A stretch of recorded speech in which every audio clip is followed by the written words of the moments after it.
مرزا غلام قادیانی کون تھا؟ دہلا دینے والے حقائق جانیے احمد عیسیٰ کی زبانی۔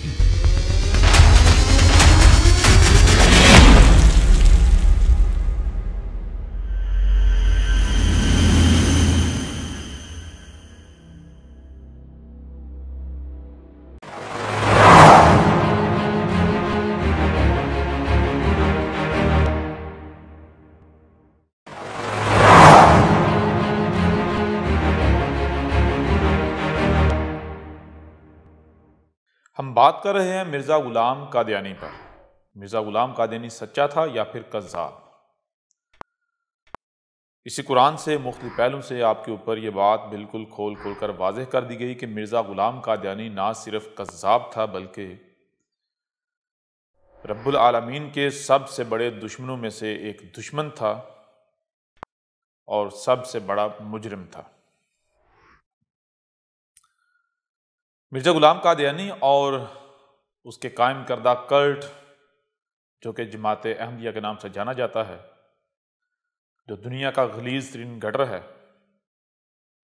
اس کے بارے میں مزید حقائق آپ کے اوپر واضح کرتے ہیں، لیکن اس کے لیے سب سے پہلے یہ جاننا ہوگا کہ یہ قرآن ہے کیا۔ جب آپ یہ جان لیں گے کہ یہ قرآن کیا ہے، اس قرآن میں کیا ہے، تو پھر آپ بہت ہی آسانی سے مرزا غلام قادیانی اور اس کے قائم کردہ گھٹر کی حقیقت کو سمجھ سکیں گے۔ تو اب آئیں سب سے پہلے اس قرآن کی طرف کہ قرآن کیا ہے۔ مثال کے طور پر آپ ایسا کریں، سورہ الزمر کھول لیں، 39 نمبر یعنی 39 نمبر سورت ہے اور اس کی آیت کا نمبر ہے 23 اور دین قادیان یعنی احمدیت نامی گٹر کے نزدیک اس آیت کا نمبر ہے 24۔ اس آیت میں کہا گیا اللہ نزل احسن الحدیث کتابا متشابہا مثانی۔ سب سے پہلی بات، اللہ ہے، نزل کیا اتارا تھا اللہ نے؟ احسن الحدیث۔ اللہ نے جو اتارا تھا وہ کیا تھا؟ اللہ نے احسن الحدیث اتاری تھی۔ اب سب سے پہلی بات یہ ہے کہ احسن الحدیث کیا ہے؟ الحدیث، یہ حدیث کے شروع میں الف لام لگا ہوا ہے اور حدیث بنا ہے حدث سے۔ حدث کسے کہتے ہیں؟ مثال کے طور پر اگر کوئی بھی پتا ہلتا ہے تو یہ کیا ہے؟ حدث۔ آپ کھاتے ہیں، یہ حدث ہے۔ آپ پیتے ہیں، یہ حدث ہے۔ یعنی ایک آسان مثال آپ کے سامنے رکھتے ہیں، حدث کہتے ہیں فریم کو، جیسے ایک ویڈیو ہے، آپ اس ویڈیو کو فریم میں کنورٹ کریں تو جو چھوٹے سے چھوٹا جو ایکشن ہوتا ہے، شاٹ ہوتا ہے، اس کو کہتے ہیں حدث، فریم کو۔ جب ایک سے زائد فریم جوڑے جاتے ہیں تو وہ کیا بنتی ہے؟ وہ ویڈیو بنتی ہے۔ تو حدث کسے کہتے ہیں؟ کوئی بھی جو ایکشن ہوتا ہے فریم کو۔ اور حدث کے درمیان میں جب یہ آتی ہے تو یہ تسلسل کے لیے استعمال ہوتی ہے۔ حدث کے درمیان جب یہ ڈالیں حدیث، تو حدیث کا معنی بن جاتا ہے کہ فریمز کا تسلسل کے ساتھ ہونا، یعنی ایکشنز کا تسلسل کے ساتھ ہونا۔ جیسے آپ کھا رہے ہیں تو آپ کا کھانا یہ کیا ہے؟ حدیث۔ پینا حدیث، چلنا حدیث، درخت ہل رہے ہیں حدیث، سمندر، یعنی یہ جو کچھ ہو رہا ہے تسلسل کے ساتھ، یہ کیا کہلاتا ہے؟ یہ کہلاتا ہے حدیث۔ اب آپ دیکھتے ہیں کہ جو ہو رہا ہے، یعنی کہ اس وقت بھی بہت کچھ ہو رہا ہے، تو یہ جو کچھ ہو رہا ہے یہ کیا ہے؟ حدیث ہو، یعنی حدیث کی جو سے ہے، جو سا ہے، اس کے اوپر پیش لگا دی جائے تو یہ بن جائے حدیث۔ و حدیث کا مطلب ہے کہ جو اس وقت جو کچھ بھی ہو رہا ہے، اور اگر ماضی میں جو کچھ ہوتا رہا اس کا اگر آپ ذکر کریں گے، اس کی بات کرنی ہے، تو وہ پھر حدیث کے جو سا ہے اس کے اوپر لگ جائے گی زبر، تو یوں بن جائے گا حدیثہ، جس کا مطلب ہوگا کہ پیچھے ماضی میں جو کچھ ہوتا آیا تسلسل کے ساتھ۔ اور اگر آپ نے بات کرنی ہے مستقبل کی، مستقبل میں جو ہوگا، تو اس کے لیے پھر جو حدیث کی جو سا ہے اس کے نیچے لگائی جائے گی زیر، جس کا مطلب بنے گا، یعنی حدیث کا مطلب بنے گا کہ آگے فیوچر میں جو ہوگا۔ اب یہاں کیا ہے؟ یہاں ہے الحدیث، حدیث جو کچھ بھی آگے فیوچر میں ہوگا، جو کچھ بھی، اور الحدیث الف لام لگتا ہے مخصوص کرنے کے لیے. جیسے مثال کے طور پر آپ کے سامنے بہت کچھ پڑا ہوا ہے تو آپ اس میں کچھ خاص کر دیتے ہیں، یہ یعنی جس کا آپ انتخاب کر دیتے ہیں، مخصوص کر دیتے ہیں. تو اس آیت میں یہ کہا گیا اللہ نزل احسن الحدیث، اللہ نے کیا اتارا تھا؟ جب اتارا تھا تب سے لے کر آگے، کب تک؟ یعنی الساعۃ کے قیام تک جو کچھ بھی ہونا تھا اس میں سے مخصوص اتارا ہے. یعنی اس کو آسان الفاظ میں اگر آپ کے سامنے رکھا جائے تو یہ بتایا جا رہا ہے کہ قرآن جو ہے یہ کیا ہے؟ قرآن میں کیا ہے؟ قرآن میں اس کے نزول سے لے کر الساعۃ کے قیام تک جو کچھ ہونا ہے، مخصوص جو خاص ایونٹ ہیں ان کا ذکر ہے. اللہ نزل احسن الحدیث. اب اس کو ایک اور پہلو سے آپ کے سامنے رکھتے ہیں. یہاں اس آیت میں یہ نہیں کہا گیا کہ اللہ نے قرآن اتارا، نہیں، بتایا کہ اللہ نزل، اللہ نے کیا اتارا تھا؟ اللہ نے جو اتارا تھا وہ احسن الحدیث تھی. احسن الحدیث،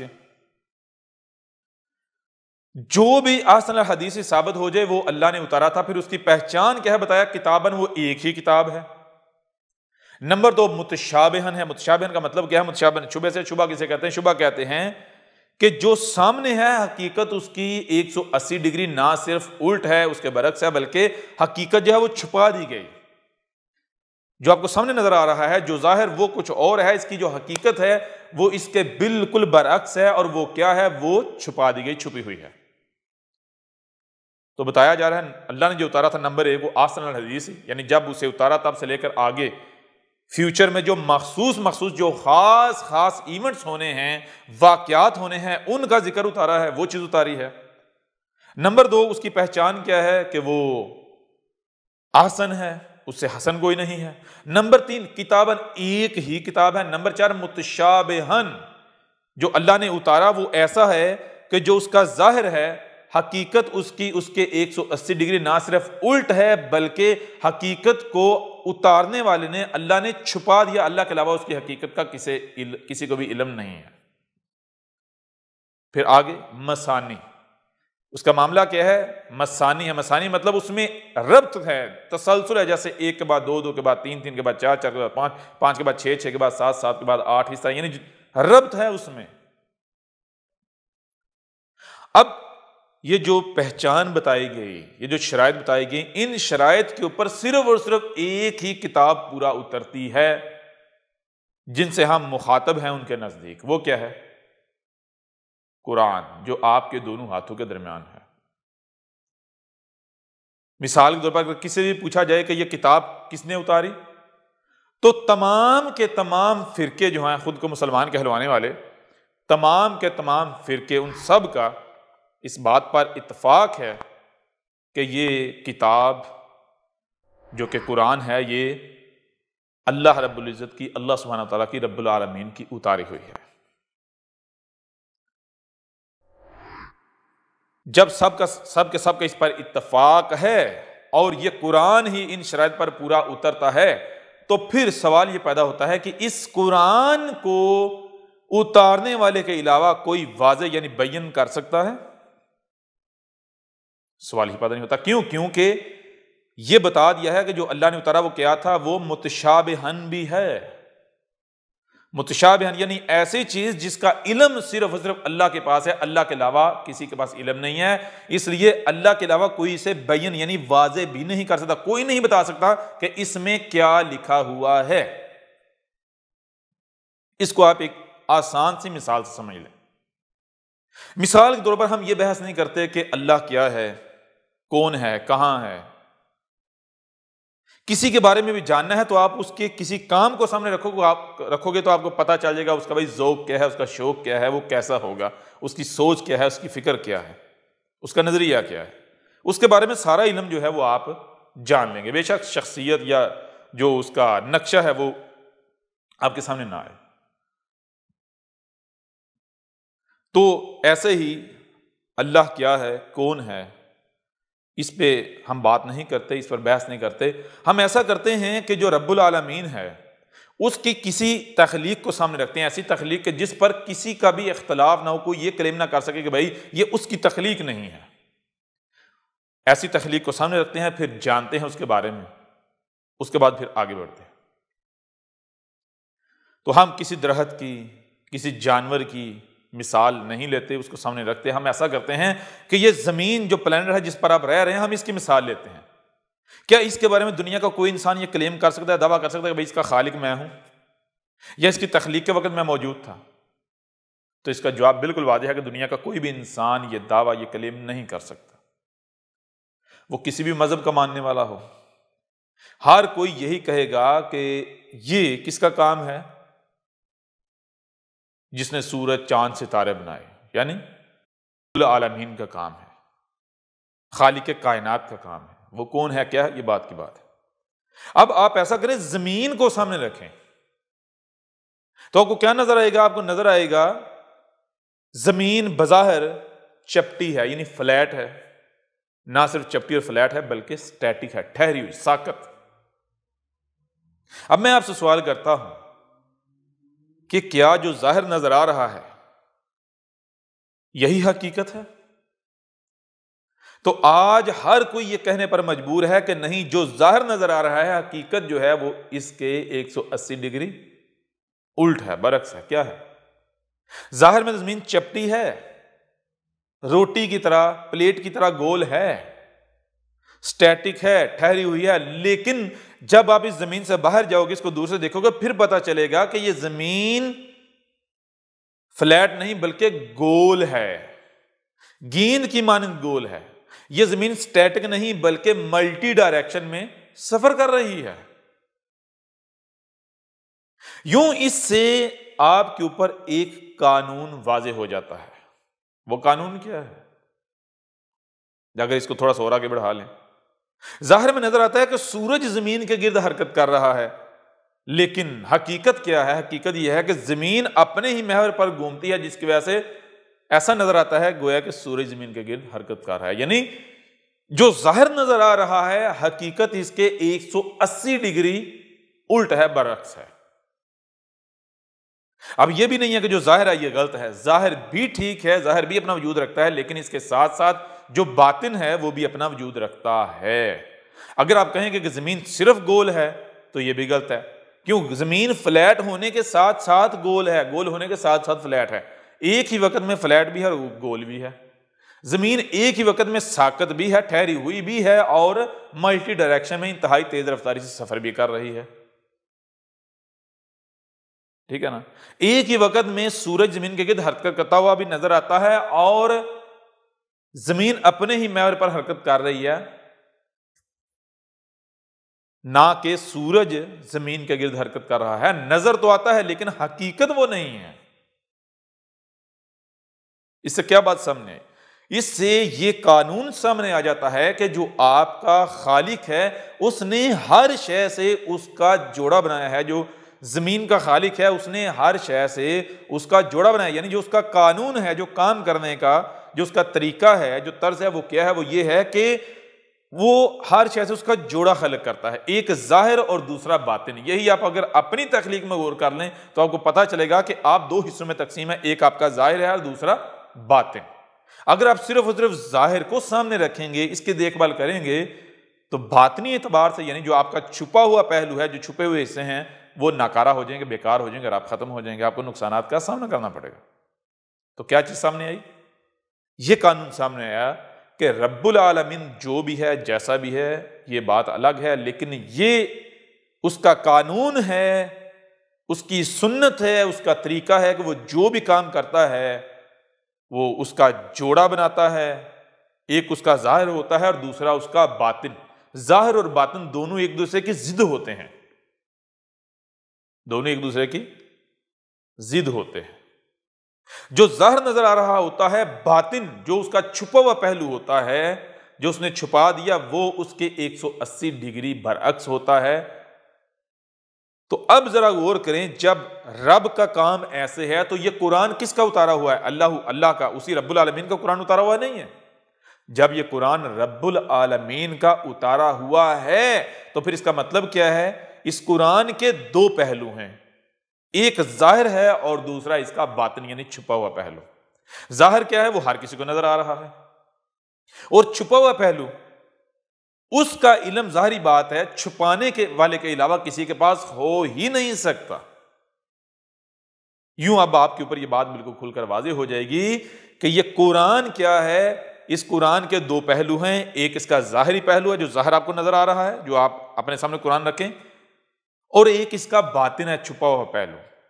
اب اگر آپ ظاہر کے پیچھے چلیں گے تو اس کا نتیجہ کیا نکلے گا؟ صرف ظاہر کے پیچھے چلیں گے اس کا نتیجہ یہ نکلے گا کہ گویا کہ آپ یہ کہیں کہ زمین چپٹی ہے، یعنی زمین کے بارے میں جو آپ ظاہر دیکھ رہے ہیں آپ وہ کہیں تو کیا آپ سچے ثابت ہوتے ہیں؟ بالکل نہیں۔ ہاں، تب تک آپ کو عزت کی نگاہ سے دیکھا جا سکتا ہے، تب تک کہ آپ کی بات کی ویلیو ہو سکتی ہے، جب تک کہ جو چھپا ہوا پہلو ہے وہ سامنے نہیں آ جاتا۔ جیسے ہی چھپا ہوا پہلو جو ہے وہ باطن وہ سامنے آئے گا تو جو لوگ آپ کی تعریفیں کر رہے تھے، آپ کو بڑا عقل مند سمجھ رہے تھے، وہی لوگ آپ کو جوتے ماریں گے۔ تاریخ آپ کو جھوٹا کذاب ثابت کر دے گی، فراڈیا ثابت کر دے گی۔ اب قرآن جو ہے یہ کیا ہے؟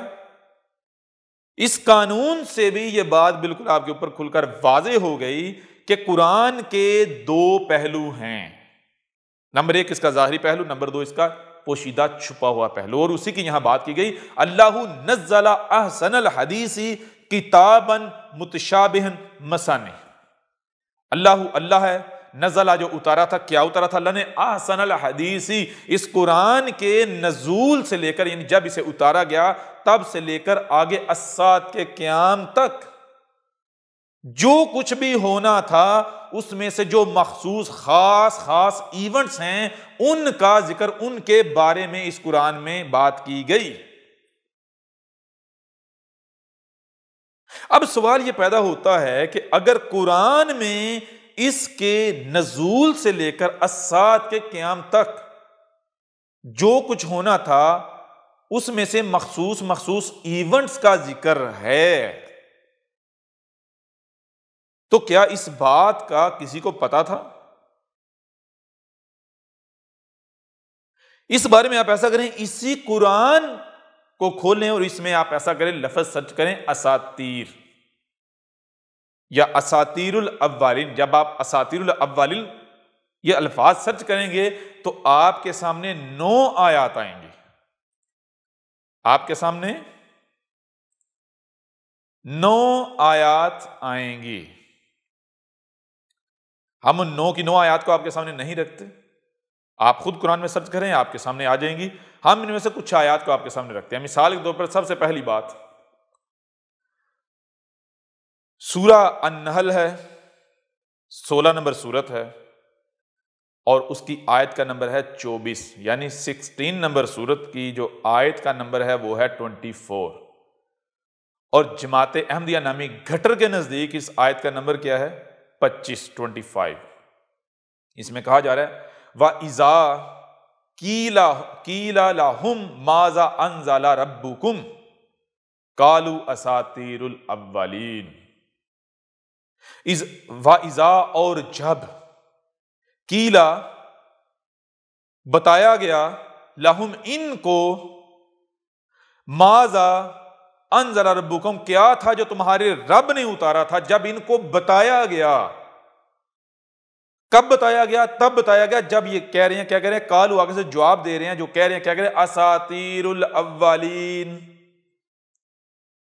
یعنی جو قرآن کو ماننے کے دعوے دار ہیں، قرآن سے ہدایت کے رہنمائی کے دعوے دار ہیں، وہ یہ کہہ رہے ہیں کہ اس قرآن میں اساطیر الاولین ہیں۔ اساطیر سطر کی جمع ہے، سطر کہتے ہیں لائن کو، اور الاولین جو اس قرآن کے نزول سے پہلے قومیں جو لوگ گزر چکے، جو رسول جو قومیں گزر چکی، اس قرآن میں ان کی لائنیں ہیں، ان کا ذکر ہے، ان کی بات کی گئی۔ یعنی قرآن یہ کہہ رہا ہے کہ کسی کو بھی نہیں پتا کہ اس قرآن میں کیا ہے، ہر کوئی یہی سمجھ رہا ہے، یہی کہہ رہا ہے کہ اس قرآن میں، اس قرآن کے نزول سے پہلے جو قومیں گزر چکی، جو رسول گزر چکے، ان کا ذکر ہے۔ جب یہ کہا جا رہا ہے تو تب وَإِذَا اور تب قیلا ان کو بتایا گیا. کیا بتایا گیا؟ لہم ان کو جو اس وقت موجود ہیں، یعنی اس وقت جو موجود ہیں، ماذا انزل ربکم کیا تھا جو تمہارے رب نے اتارا تھا. تو کیا بتایا گیا؟ یہ بڑی دہلا دینے والی بات ہے. یہی بتایا گیا کہ اے عقل کے اندھو، اے گدھے کے بچوں، تم کیوں کہہ رہے ہو کہ اس قرآن میں اساطیر الاولین ہیں؟ کیوں کہہ رہے ہو؟ کیونکہ تمہیں پتہ ہی نہیں رب کیا ہے، تمہیں پتہ ہی نہیں رب کا قانون کیا ہے. تم ظاہر کی اتباع کرنے والے ہو، تم ظن کی اتباع کرنے. ظن کسی کہتے ہیں؟ ظن کہتے ہیں ظاہر کے پیچھے چلنا. تمہیں پتہ ہی نہیں کہ رب نے، رب العالمین نے ہر شے اس کا جوڑا خلق کیا ہے. تمہیں پتہ ہی نہیں کہ رب کا جو کلام ہے، جو رب نے اتارا ہے، اس کے دو پہلو ہیں، ایک ظاہر اور باطن. تم صرف ظاہر کے پیچھے چل رہے ہو، ظن کی اتباع کرے ہو. ظن یعنی ظاہر کے پیچھے چل رہے ہو. جب ظاہر کو دیکھو گے تو ظاہر سی بات ہے، اس قرآن میں کیا نظر آئے گا؟ اس قرآن میں وہ جو رسول گزر چکے ان کا ذکر نظر آئے گا، وہ جو قومیں گزر چکی جو ہلاک ہو چکی ان کا ذکر نظر آئے گا. ظاہر میں تو یہ نظر آئے گا. ظاہر میں تو واقعات اس قرآن میں اساطیر الاولین ہی نظر آئیں گی، لیکن اس قرآن میں اساطیر الاولین نہیں ہیں، بلکہ اس قرآن میں تو اس قرآن کے نزول سے لے کر الساعۃ کے قیام تک کا ذکر ہے، مخصوص واقعات کا ذکر ہے. اب میں آپ سے سوال کرتا ہوں، کیا آج سے پہلے، احمد عیسیٰ کے آنے سے پہلے، کیا آپ کو یہ پتا تھا، یہ علم تھا کہ اس قرآن میں اساطیر الاولین یعنی وہ جو قومیں، جو رسول، جو لوگ گزر چکے ان کا ذکر نہیں بلکہ آپ کا ذکر ہے؟ پتا تھا آپ کو؟ قرآن کے نزول سے بعد ان کا ذکر ہے. تو دنیا کا کوئی شخص یہ نہیں بتا سکتا، یہ نہیں کہہ سکتا کہ جی ہاں جی ہمیں پتا تھا. کیوں؟ کیونکہ جتنے بھی تراجم ہیں، مثال کے طور پر وہ تمام کی تمام آیات اٹھا کر سامنے رکھیں، کسی کے سامنے رکھیں کہ جن میں نوح کا یا گزشتہ اقوام کا یا گزشتہ رسولوں کا ذکر ہے، ان سے پوچھیں یہ کیا لکھا ہوا ہے، تو یہی کہیں گے نوح کا ذکر ہے، یہ ہود کا ذکر ہے، یہ صالح کا ذکر ہے، یہ شعیب کا ذکر ہے، یہ ابراہیم کا ذکر ہے، یہ لوط کا ذکر ہے، یہ موسیٰ کا ذکر ہے، یہ عیسیٰ ابن مریم کا ذکر ہے، یہ آل فرعون کا یا فرعون کا ذکر ہے، یہ فرعون کی افواج کا ذکر ہے، یہ وہ جو قومیں ہلاک ہو چکی، قوم نوح، قوم عاد، قوم سمود، قوم شعیب، قوم لوط، قوم ابراہیم، آل فرعون، یہ ان کا ذکر ہے، یہ بنی اسرائیل ہے، بنی اسرائیل کا ذکر ہے. یہی نہیں کہا جائے گا؟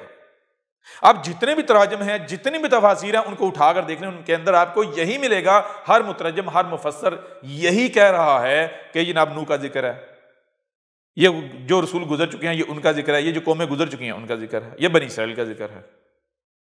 آج تک احمد عیسیٰ کے آنے سے پہلے کبھی بھی کسی نے یہ نہیں کہا کہ اس قرآن میں وہ جو گزر چکے ان کا ذکر نہیں بلکہ تمہارا ذکر ہے. یہ واحد احمد عیسیٰ ہے جس نے آ کر یہ بتایا ہے کہ اس قرآن میں اساطیر الاولین نہیں بلکہ تمہارا ذکر ہے. مثال کے طور پر اب ذرا غور کیجئے گا، آپ ایسا کریں، سورہ الانبیاء نکالیں، سورہ الانبیاء، یہ سورت کا 21 اور اس کی آیت کا نمبر ہے 10. اس کی آیت کا نمبر ہے 10.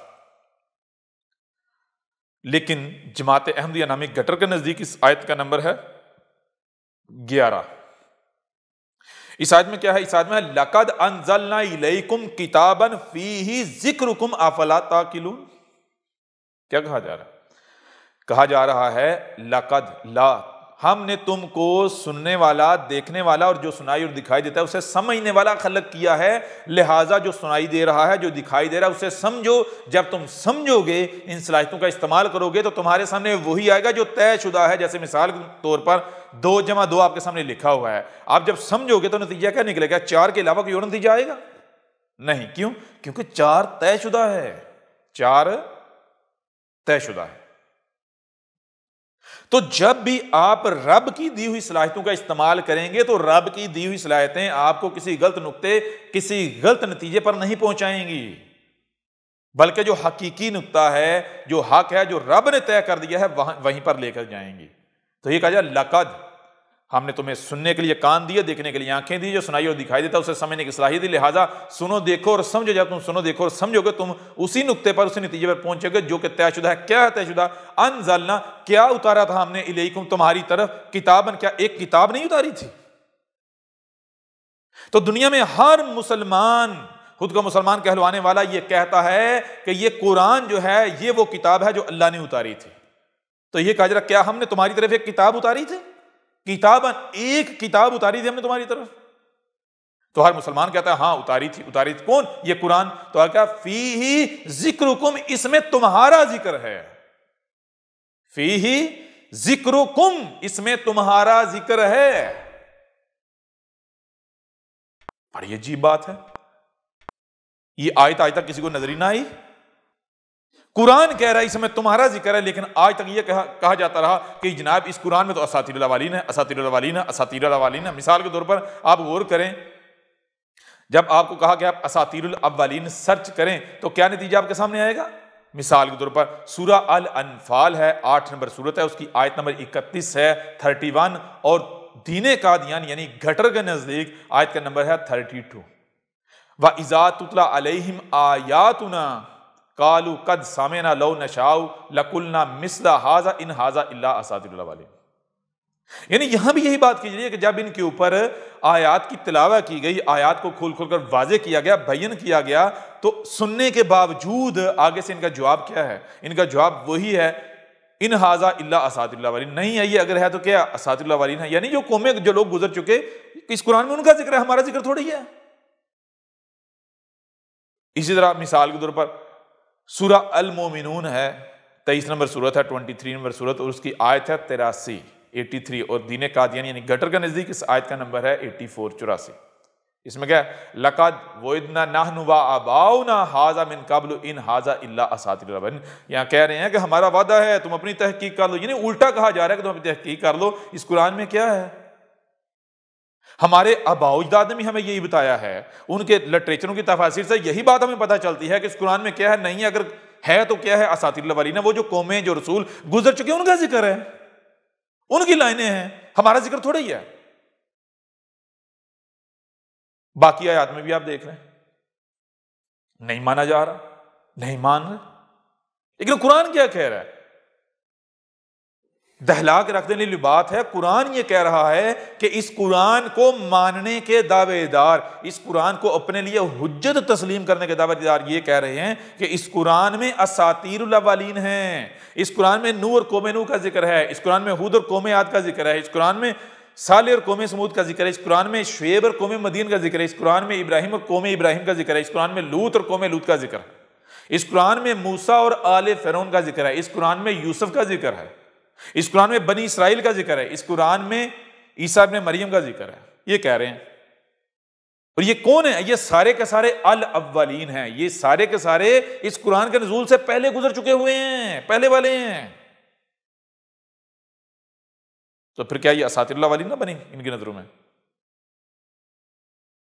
قرآن کہہ رہا ہے کہ قرآن کے ماننے کے دعوے دار، قرآن کو اپنے لیے حجت تسلیم کرنے کے دعوے دار کیا کہہ رہے ہیں کہ قرآن میں اساطیر الاولین ہیں، لیکن قرآن کیا کہہ رہا ہے؟ دوسرا قرآن یہ کہہ رہا ہے کہ میں یہ کہتا ہوں، جو میرا بھیجا ہوا ہے وہ یہ کہہ رہا ہے، رب کا بندہ، رب یہ کہہ رہا ہے کہ اس قرآن میں تمہارا ذکر ہے۔ ہاں، یہاں سوال یہ پیدا ہوتا ہے کہ اگر یہ کہا جا رہا ہے اس قرآن میں تمہارا ذکر ہے تو کیسے ثابت کیا جائے؟ کیوں؟ اس لیے کہ اگر اس قرآن میں ہمارا ذکر ہوتا تو نوح کا ذکر تو نہ ہوتا، یا جو رسول گزر چکے ہیں، جو قومیں گزرے، ان کا ذکر تو نہ ہوتا، یہاں پر ہمارے نام ہوتے، لیکن نام تو ان کے ہیں۔ آخر وہ کیا وجہ ہے جس وجہ سے آج تک یہ سمجھا جاتا رہا کہ اس قرآن میں اساطیر الاولین ہیں؟ وہ وجہ یہی ہے کہ کسی کو نہیں پتا کہ رب کیا ہے، رب العالمین ہے کیا، اس کا کام کیا ہے، وہ کیسے کام کرتا ہے، اس کا قانون کیا ہے، اس کی سنت، اس کا طریقہ کیا ہے، کسی کو پتہ ہی نہیں۔ آج احمد عیسیٰ ہے جس نے آ کر یہ بات کھول کھول کر واضح کی ہے کہ رب کیا ہے، رب العالمین کیا ہے۔ وہ کام کیسے کرتا ہے، وہ اول نہیں ہے، وہ اس نے ہر شے سے اس کا جوڑا خلق کیا ہے، جوڑا بنایا ہے۔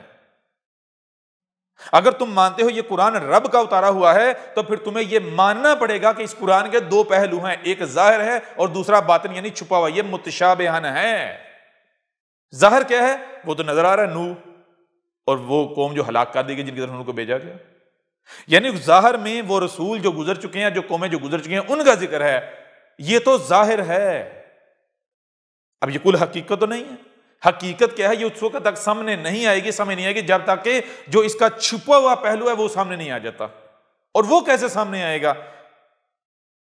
وہ تو رب کے علاوہ کو سامنے لا ہی نہیں سکتا، کیوں؟ کیونکہ اتارا ہے رب نے، تو رب کے علاوہ کسی کو پتا اس نے کیا ظاہر کیا، کیا چھپایا؟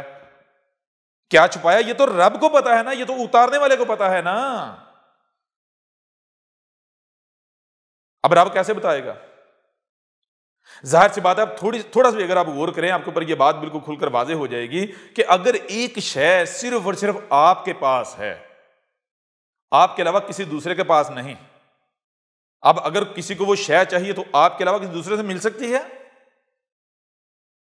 آپ کی طرف رخ کرنے کی بجائے اگر وہ کسی اور کی طرف رخ کرتا ہے تو وہاں سے اسے ملے گی؟ سوال ہی پیدا نہیں ہوتا۔ آخر وہ کیا وجہ ہے کہ آج تک کسی کو پتہ ہی نہیں چلا کہ اس قرآن میں کیا ہے، اس کا باطن کیا ہے؟ کیا وجہ؟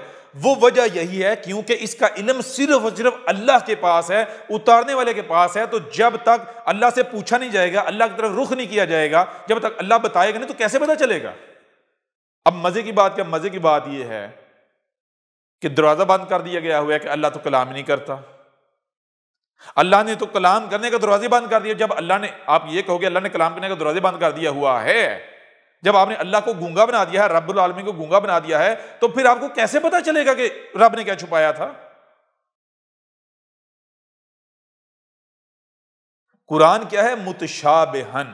اگر آپ اس قرآن کو رب کی اتاری ہوئی کتاب سمجھتے ہیں تو پھر اس قرآن میں کیا ہے یہ آپ دنیا کی کسی لغت سے نہیں سمجھ سکتے، دنیا کے کسی ترجمے تفسیر سے نہیں سمجھ سکتے۔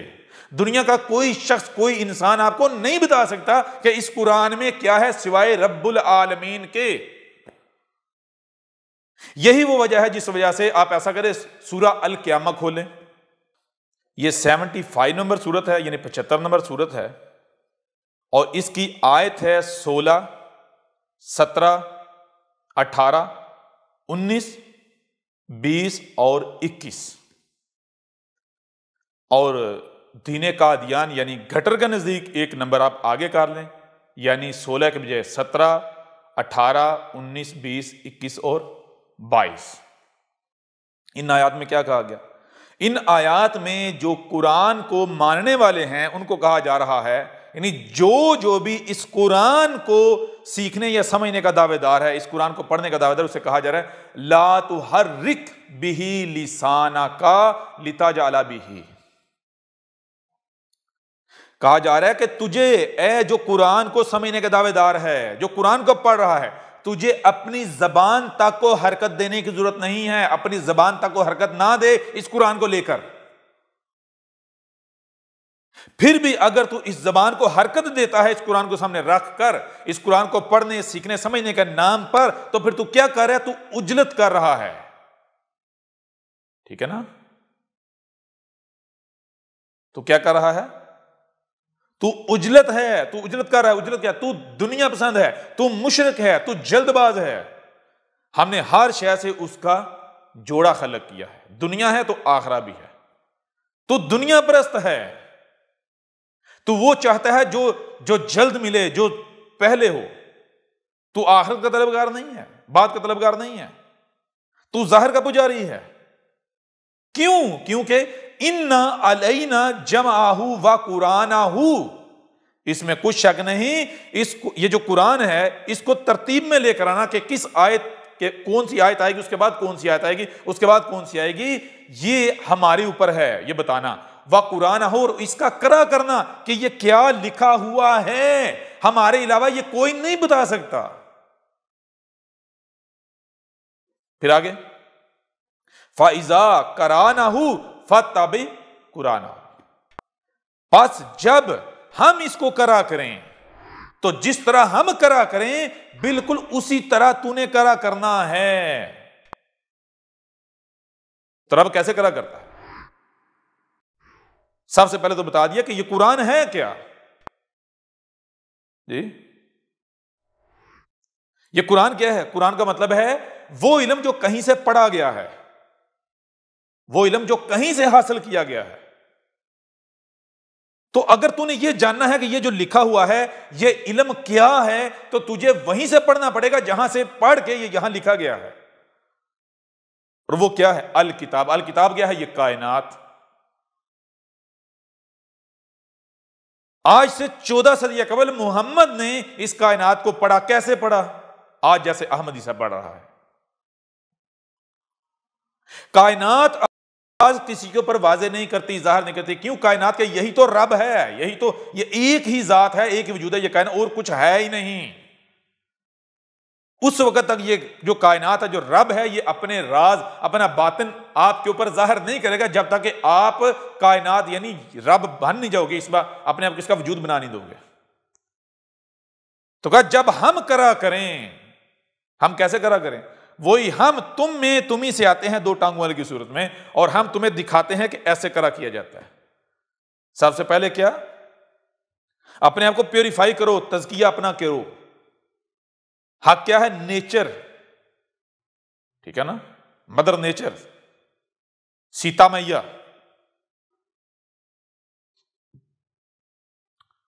تو تمہیں وجود میں کون لایا ہے؟ یہ کائنات نہیں لائی، نیچر نہیں لائی۔ تمہیں ایک نیچر وجود میں لائی ہے تو نیچر کو پتا ہے، کائنات کو پتا ہے تمہیں کس مقصد کے لیے لائی، تمہاری لیے کیا فائدہ مند ہے، کیا نقصانات ہے، اس نے کیسے تخلیق کیا۔ تو اپنے آپ کو اس کے آگے سنڈ کا جو رزق وہ دے، جب وہ رزق تم استعمال کرو گے، جب ہر طرف سے اپنے کو کاٹ کے رب کی طرف یعنی کائنات کی طرف رخ کرو گے، تو پھر نہ صرف تم رب کا کائنات کا حصہ وجود بن جاؤ گے، بلکہ پھر کائنات رب جو ہے وہ تمہارے اوپر راز کھولنا شروع کر دے گا۔ پھر تمہیں سمجھ آئے گی کہ یہ کیا لکھا ہوا ہے۔ کہا تھا ایسے کرنا ہے۔ ثم ان علینا بیانہ، پھر اس میں کچھ شک نہیں، ہمارے اوپر ہے اس کا بیان کرنا، اس کو کھول کھول کر واضح کرنا۔ یہ جو قرآن ہے، اس قرآن کو اس وقت تک دنیا کی کوئی طاقت سمجھ سکتی ہی نہیں، کسی کے اوپر بیان ہو ہی نہیں سکتا جب تک کہ آپ اپنے آپ کو رب نہ بنا لیں، کائنات نہ بنا لیں، نیچر نہ بنا لیں، ممکن ہی نہیں ہے۔ پھر آگے کلا بل تحبون العاجلہ، لیکن جو اجلت پسند ہے ان کے اوپر نہیں کھلے گا، ان کے اوپر بیان نہیں کیا جائے گا، وہ نہیں سمجھ سکتے۔ وتذرون الآخرہ، اور آخرہ جو ہے اس کو پرے کیے دیتے ہیں۔ جو دنیا پرست ہیں، جو مشرک ہیں، جو اجلت پسند ہے، جو ظاہر پرست ہیں، جو ظاہر کے پیچھے دوڑنے والے ہیں، ان کے اوپر کبھی راز نہیں کھلیں گے، ان کے لیے یہ وعدہ نہیں ہے۔ بہرحال ان آیات میں یہ بات بتا دی کہ جو بھی قرآن کو سمجھنے کا دعوے دار، پہلی بات یہ ہے کہ قرآن کو تم کیوں سمجھنا چاہتے ہو؟ تو بڑی آسان سے بات، ہر کوئی کہتا ہے جس قرآن میں ہدایت ہے، ہم تو ہدایت کے لیے اس قرآن کو سمجھنا چاہتے ہیں۔ قرآن پڑھنا ہے، قرآن سمجھنا، یا ہدایت چاہیے؟ پہلے تو یہ فیصلہ کر لو۔ اگر ہدایت چاہیے تو پھر ہدایت کیسے ملے گی؟ کیا کہا؟ رسول میں تمہارے لیے اسوۃ حسنہ ہے۔ اسوۃ حسنہ کا مطلب کیا ہے؟ کہ یہ جو شخص ہے جو ہمارا رسول ہے، جس کو تم تسلیم کر رہے ہو، یہ تمہارے لیے عملی نمونہ ہے، پریکٹیکل ایگزامپل ہے۔ اس نے جو کام بھی کیا، جس طرح کیا، اس سے بہتر ہو ہی نہیں سکتا، تم نے ویسا ہی کرنا ہے۔ تو اگر آپ محمد کو اپنا رسول مانتے ہو، تسلیم، تو کیا محمد نے اس طرح قرآن سمجھا تھا کہ کوئی کتاب اس کے سامنے پڑھی ہوئی تھی، اس نے وہ کتاب پڑھی، اور وہ کتاب اس کی زبان میں نہیں تھی، پہلے اس نے وہ زبان سیکھی؟ نہیں۔ محمد بھی ایک وقت تک گمراہ تھا۔ کیوں گمراہ تھا؟ اس لیے نہیں کہ اس کی خواہش، اس کی چاہت نہیں، محمد رب کا لایا ہوا تھا نا، رب تھا، رب خود۔ تو رب خود آتا ہے تمہاری رہنمائی کے لیے، اسوۃ حسنہ بانی تب سکتا ہے جب اسی طرح آئے، اسی طرح رسول آئے جیسے تم آتے ہو۔ پہلے وہ بھی آباء و اجداد کے دین پر ہو، لیکن جب باشعور ہو جائے تو پھر وہ تمام فرقے جو ہے ان کی طرف رخ کرے، اور بالآخر پتہ چلے کہ کسی کے پاس بھی حق نہیں ہے، تو پھر اپنا رخ کدھر کرے؟ ہر طرف سے کاٹ کر اپنا رخ کدھر کرے؟ رب کی طرف، کائنات جو کریٹر ہے، جو خالق ہے، وہ کیا ہے؟ یہی کائنات۔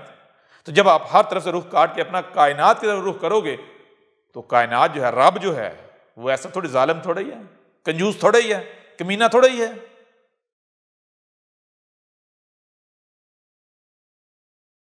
تو محمد نے کائنات کو اسٹڈی کیا تھا، آسمان و زمین کو اسٹڈی کیا تھا. کیسے اسٹڈی کیا تھا؟ جیسے محمد نے کیا تھا، اس سے بہتر کوئی اور طریقہ ہے ہی نہیں، اس کے علاوہ کوئی اور طریقہ ہے ہی نہیں، رب کا پسندیدہ طریقہ.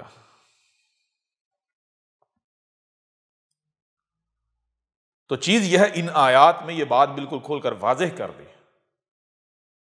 کہ جو بھی ہدایت کے طلبگار ہیں وہ ان کو یہ قرآن اپنے سامنے رکھ کے اپنی زبان تک کو بھی حرکت دینے کی ضرورت نہیں ہے. کیوں؟ کیونکہ اس قرآن کا جمع کرنا، یعنی آیات کے ساتھ آیات جوڑنا، کس آیت کے ساتھ کون سی آیت آئے گی، ترتیب میں لے کر آنا، پھر ان کو بیان کرنا، یہ رب کے علاوہ کوئی کر نہیں سکتا، یہ رب کی ذمہ داری ہے. تم اپنا رخ رب کی طرف کرو. جب تم اپنا رخ رب کی طرف کرو گے تو پھر رب اس قرآن کو کرا نہ کرے تمہارے ہی جیسے دو ٹانگوں والے کی صورت میں، تمہاری ہی زبان میں تمہارے اوپر حقائق یہ قرآن کھول کر واضح نہ کرے، یہ ہو ہی نہیں سکتا. لیکن جو رب کی طرف رخ نہیں کریں گے تو پھر لے لو جہاں سے ہدایت ملتی ہے. کیوں؟ قرآن تو رب کا اتارا ہوا ہے، اور رب کیا ہے، جو بھی کام کرتا ہے وہ متشابہن ہوتا ہے. ایک اس کا ظاہر ہوتا ہے اور ایک چھپا ہوا پوشیدہ پہلو. پوشیدہ پہلو جب تک وہ سامنے نہیں آئے گا آپ ہدایت پا نہیں سکتے، اب حق تک پہنچ نہیں سکتے. تو جو پوشیدہ پہلو جس کا علم اللہ کے علاوہ، رب العالمین کے علاوہ کسی کے پاس ہے ہی نہیں، اب اگر وہ آپ لینے کسی اور کی طرف جاؤ گے تو ملے گا کہیں سے؟ سوال پیدا نہیں ہوتا، گمراہی کے علاوہ آپ کو ملے گا ہی نہیں. یہی آج تک ہوتا چلا آیا کہ جب تم لوگوں نے کیا کیا، جب ہدایت کا دروازہ بند کر دیا، یہ کہنا شروع کر دیا کہ رب نے، اللہ نے کلام کا دروازہ بند کر دیا.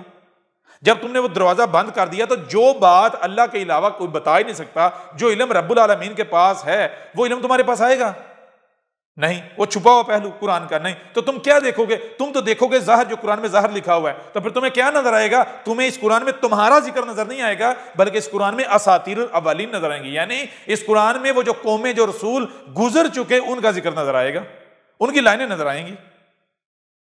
اب تمہیں سمجھ آئے گی اس قرآن میں کیا ہے. اس قرآن میں اساطیر الاولین نہیں ہے، وہ جو گزر چکے ان کا ذکر نہیں ہے، بلکہ اس قرآن میں کیا ہے، اس قرآن میں تمہارا ذکر ہے. یہ کہا سورہ الانبیاء میں آیت نمبر 10 میں. اور جو دین قادیان ہے، گٹر ہے، اس کا نزدیک آیت کا نمبر 11. کھولو سورت اپنے سامنے رکھو، کیا کہا ہے سورہ الانبیاء میں. دنیا کی کوئی طاقت اس بات کو غلط ثابت کر سکتی ہے، رد کر سکتی ہے. لقد انزلنا الیکم کتابا فیہ ذکرکم افلا تعقلون. اب سوال یہ پتا تھا، غور کریں، یہیں سے آپ کے اوپر ہی بہت ساری باتیں واضح ہو جائیں گی. لقد انزلنا الیکم کتابا فیہ ذکرکم. آج سے پہلے کیا کبھی کسی نے آپ کو آ کر یہ بات کہی کہ ذرا غور کرو، بتاؤ کیا تمہاری طرف ایک کتاب اتاری گئی تھی؟ اللہ نے تمہاری طرف کوئی کتاب اتاری تھی؟ اور وہ کتاب کون سی ہے؟ ہر ایک اتفاق ہے یہ قرآن. تو اس قرآن میں کیا ہے؟ فیہ ذکرکم، اس میں تمہارا ذکر ہے. یہ کس نے اگر کہا ہے؟ یہ واحد احمد عیسیٰ ہے. احمد عیسیٰ کے علاوہ آج تک کسی نے یہ نہیں بتایا. کیوں؟ حالانکہ قرآن میں آیت موجود ہے، آیت موجود ہے، اس کے باوجود بھی کوئی یہ نہیں کہہ پایا. کیوں نہیں کہہ پایا؟ کیونکہ اگر کوئی بھی یہ کہتا کہ اس قرآن میں تمہارا ذکر ہے تو اسے ثابت کرنا پڑنا تھا. وہ کیسے ثابت کرتا؟ اسے پتہ ہی نہیں تھا کس طرح تمہارا ذکر ہے، کیسے ثابت کرتا؟ کیوں؟ ظاہر میں تو نوح کا ذکر ہے، ہود کا ذکر ہے، یعنی جو رسول گزر چکے ہیں، جو قومیں گزر چکی ہیں، ان کا ذکر ظاہر میں. تو وہ کیسے ثابت کرتا بھائی تمہارا ذکر ہے؟ یوں آج تک اس آیت کو ایوائڈ کیا گیا، نظر انداز کیا گیا. کیوں نظر انداز کیا گیا؟ کیوں؟ ظاہر بات ہے ان کا ذکر ہی نہیں ہے. جب آپ خود سے قرآن کو بیان کرنے کے دعوے کرو گے، یہی اس قرآن میں لکھا ہوا ہے کہ تم گمراہ کیوں ہوتے ہو؟ گمراہ اس وجہ سے ہوتے جب تم یہ کہتے ہو کہ نحن اغنیاء واللہ فقیر. ہم کیا ہے؟ ہم غنی ہیں اور اللہ فقیر ہے. اللہ ایسے ہی آوازیں لگا رہا ہے، ہدایت لے لو، ہدایت لے لو، ہدایت لے لو، میرے علاوہ کسی کے پاس ہدایت نہیں ہے. وہ ہم غنی ہیں، ہدایت ہم ایک دوسرے کی خود کر سکتے ہیں. ہمارے پاس ملاٹے ہیں، مترجم ہیں، مفسر ہیں، محدث ہیں. ہمیں اللہ کی ضرورت نہیں ہے ہدایت کے لیے، اس قرآن کو بیان کرنے کے لیے ہمیں اللہ کی ضرورت نہیں ہے. اللہ تو ایسے ہی آوازیں لگاتا پھر رہے. ہم یہ کام خود کر سکتے ہیں. تو پھر ٹھیک ہے، کر کے دیکھ لو. جب خود کرو گے تو پھر پھنسو گے نہیں، پھر آؤ ذرا ثابت کرو کیسے اس قرآن میں تمہارا ذکر ہے، آج تک بتا پایا نہیں؟ تو اس آیت کو ایسا نظر انداز کیا گیا جیسے کہ یہ آیت قرآن میں ہے ہی نہیں، حالانکہ اس قرآن کو جو پڑھ رہا ہے یہ قرآن کی آیت اسے کہہ رہی ہے لَقَدْ أَنزَلْنَا إِلَيْكُمْ كِتَابًا فِيهِ ذِكْرُكُمْ۔ ذرا تحقیق کرو، غور کرو، ہم نے تمہیں سننے کے لیے کان، دیکھنے کے لیے آنکھیں، جو سنائی اور دکھائی دیتا ہے اسے سمجھنے کی صلاحیت دی، یہ صلاحیتیں دی، ذرا ان صلاحیتوں کا استعمال کرو، تم کس نتیجے پر پہنچو گے؟ کیا اس نتیجے پر نہیں پہنچو گے کہ تمہاری طرف ہم نے ایک کتاب اتاری تھی؟ ہاں بالکل اتاری تھی، کیا قرآن؟ تو اس میں کیا، اس میں تمہارا ذکر ہے۔ افلا تعقلون، کیا پس تم عقل نہیں پکڑ رہے؟ تمہیں سمجھ نہیں آ رہی؟ کب؟ جب یہ بتایا جا رہا ہے، اس کے باوجود کہ کھول کھول کر بتایا جا رہا ہے، اس لیے اس کے باوجود بھی گدھے کے بچوں کو عقل آ ہی نہیں رہی، نہیں سمجھ رہے، سمجھنا ہی نہیں چاہتے۔ پھر دوسری سمجھ آئے گی۔ پھر دوسری بات آگے کیا کہا گیا، اور مختلف پہلو سے آپ کے سامنے رکھتے ہیں اس قرآن میں کیا ہے۔ مثال کے طور پر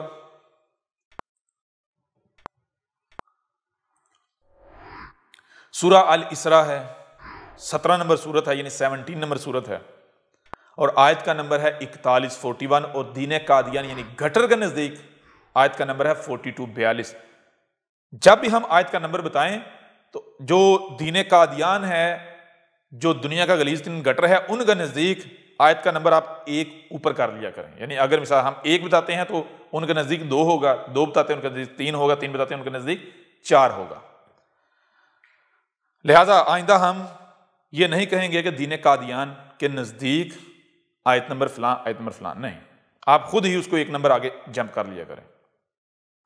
تو سورہ الاسراء ہے، 17 نمبر سورت ہے، اس کا آیت نمبر 41 ہے، وَلَقَدْ صَرَفْنَا فِي هَذَا الْقُرْآنِ لِيَذَّكَّرُوا وَمَا يَزِيدُهُمْ إِلَّا نُفُورًا۔ اس آیت میں کہا جا رہا ہے وَلَقَدْ، وہی بات، اور یعنی ایک بات اس قرآن کے بارے میں، اس قرآن کے بارے میں ایک بات تو وہ ہے، ایک عقیدہ نظریہ تو وہ ہے جو نسل در نسل چلا آ رہا ہے، تم سن رہے ہو، کیا کہ اس قرآن میں وہ جو قومیں گزر چکی، جو رسول گزر چکے، ان کا ذکر ہے۔ اللہ نے جناب نبوت کا دروازہ بند کر دیا، یعنی اس قرآن کے بارے میں ایک وہ عقیدہ نظریہ ہے، وہ عقائد و نظریات ہیں ایک طرح کے جو تم سن رہے ہو، تمہیں تمہارے آباء و اجداد سے ملے، ملاٹے تمہاری رہنمائی کے دعوے داروں کی کتابوں سے ملے، ان کے لٹریچر سے ملے۔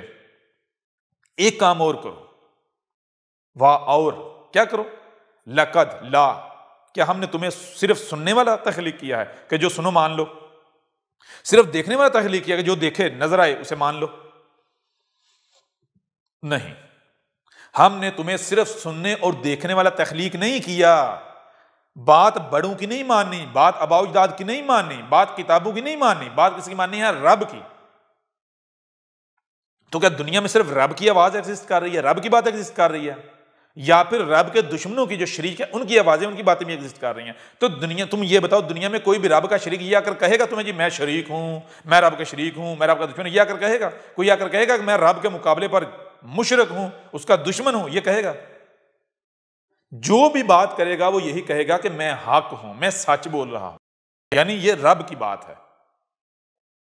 اب ایسا تو ممکن نہیں ہے، لہذا کون سی رب کی بات ہے، کیا حق ہے اور کیا جھوٹ ہے، کیا سچ ہے اور کیا جھوٹ ہے، اس میں فرق کرنے کے لیے ہم نے تمہیں عقل دی ہے، یہ جو اوپر کھوپڑ رکھا ہے، اس کے اندر جو ہم نے رکھا ہے نا، وہ ایک ایسی شے رکھی ہے کہ جو تمہارے اوپر یہ واضح کر سکتی ہے کہ کون سی بات رب کی ہے اور کون سی رب کی بات نہیں ہے۔ کیوں؟ رب کوئی اللاجیکل بات کر ہی نہیں سکتا، ٹھیک ہے نا، بے وزن بات کر ہی نہیں سکتا۔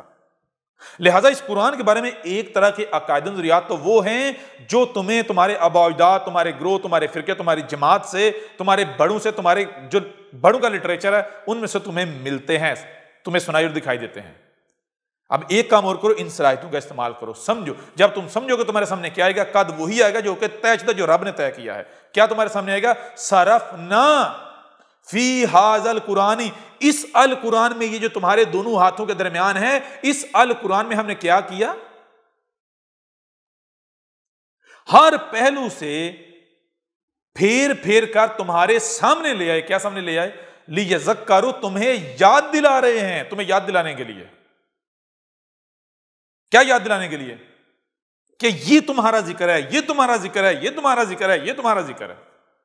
چلو ایک اور پہلو سے آپ کے سامنے رکھتے ہیں۔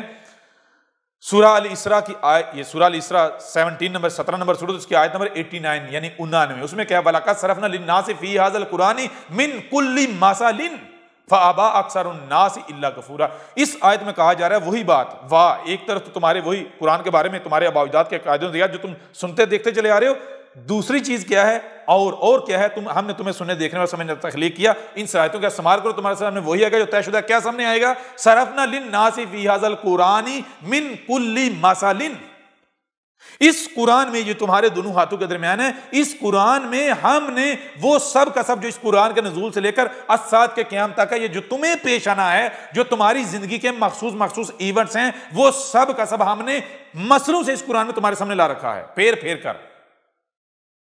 جس مسئلے کا، جس پریشانی کا، جس معاملے کا تمہیں سامنا کرنا پڑے گا، جو ایونٹ تمہاری زندگی میں مخصوص ہے، اس کا ہم نے اس قرآن میں ذکر کیا ہے۔ وہ اس قرآن میں ہے، کیسے ہے؟ دو ٹوک ہم نے نہیں لکھا کہ یہ تمہارا ذکر ہے ایسے، یہ جو ایونٹ ہو رہا ہے اس کا یعنی کہ یہ حق ہے، سچ ہے، کہ ایسے دو ٹوک نہیں لکھا، مسئلوں سے لکھا ہے، من کل مثل۔ اور پھر صرفنا، صرف کسے کہتے ہیں؟ مثال کے طور پر آپ کوئی شے لے لیں، یہ ایک شے ہے۔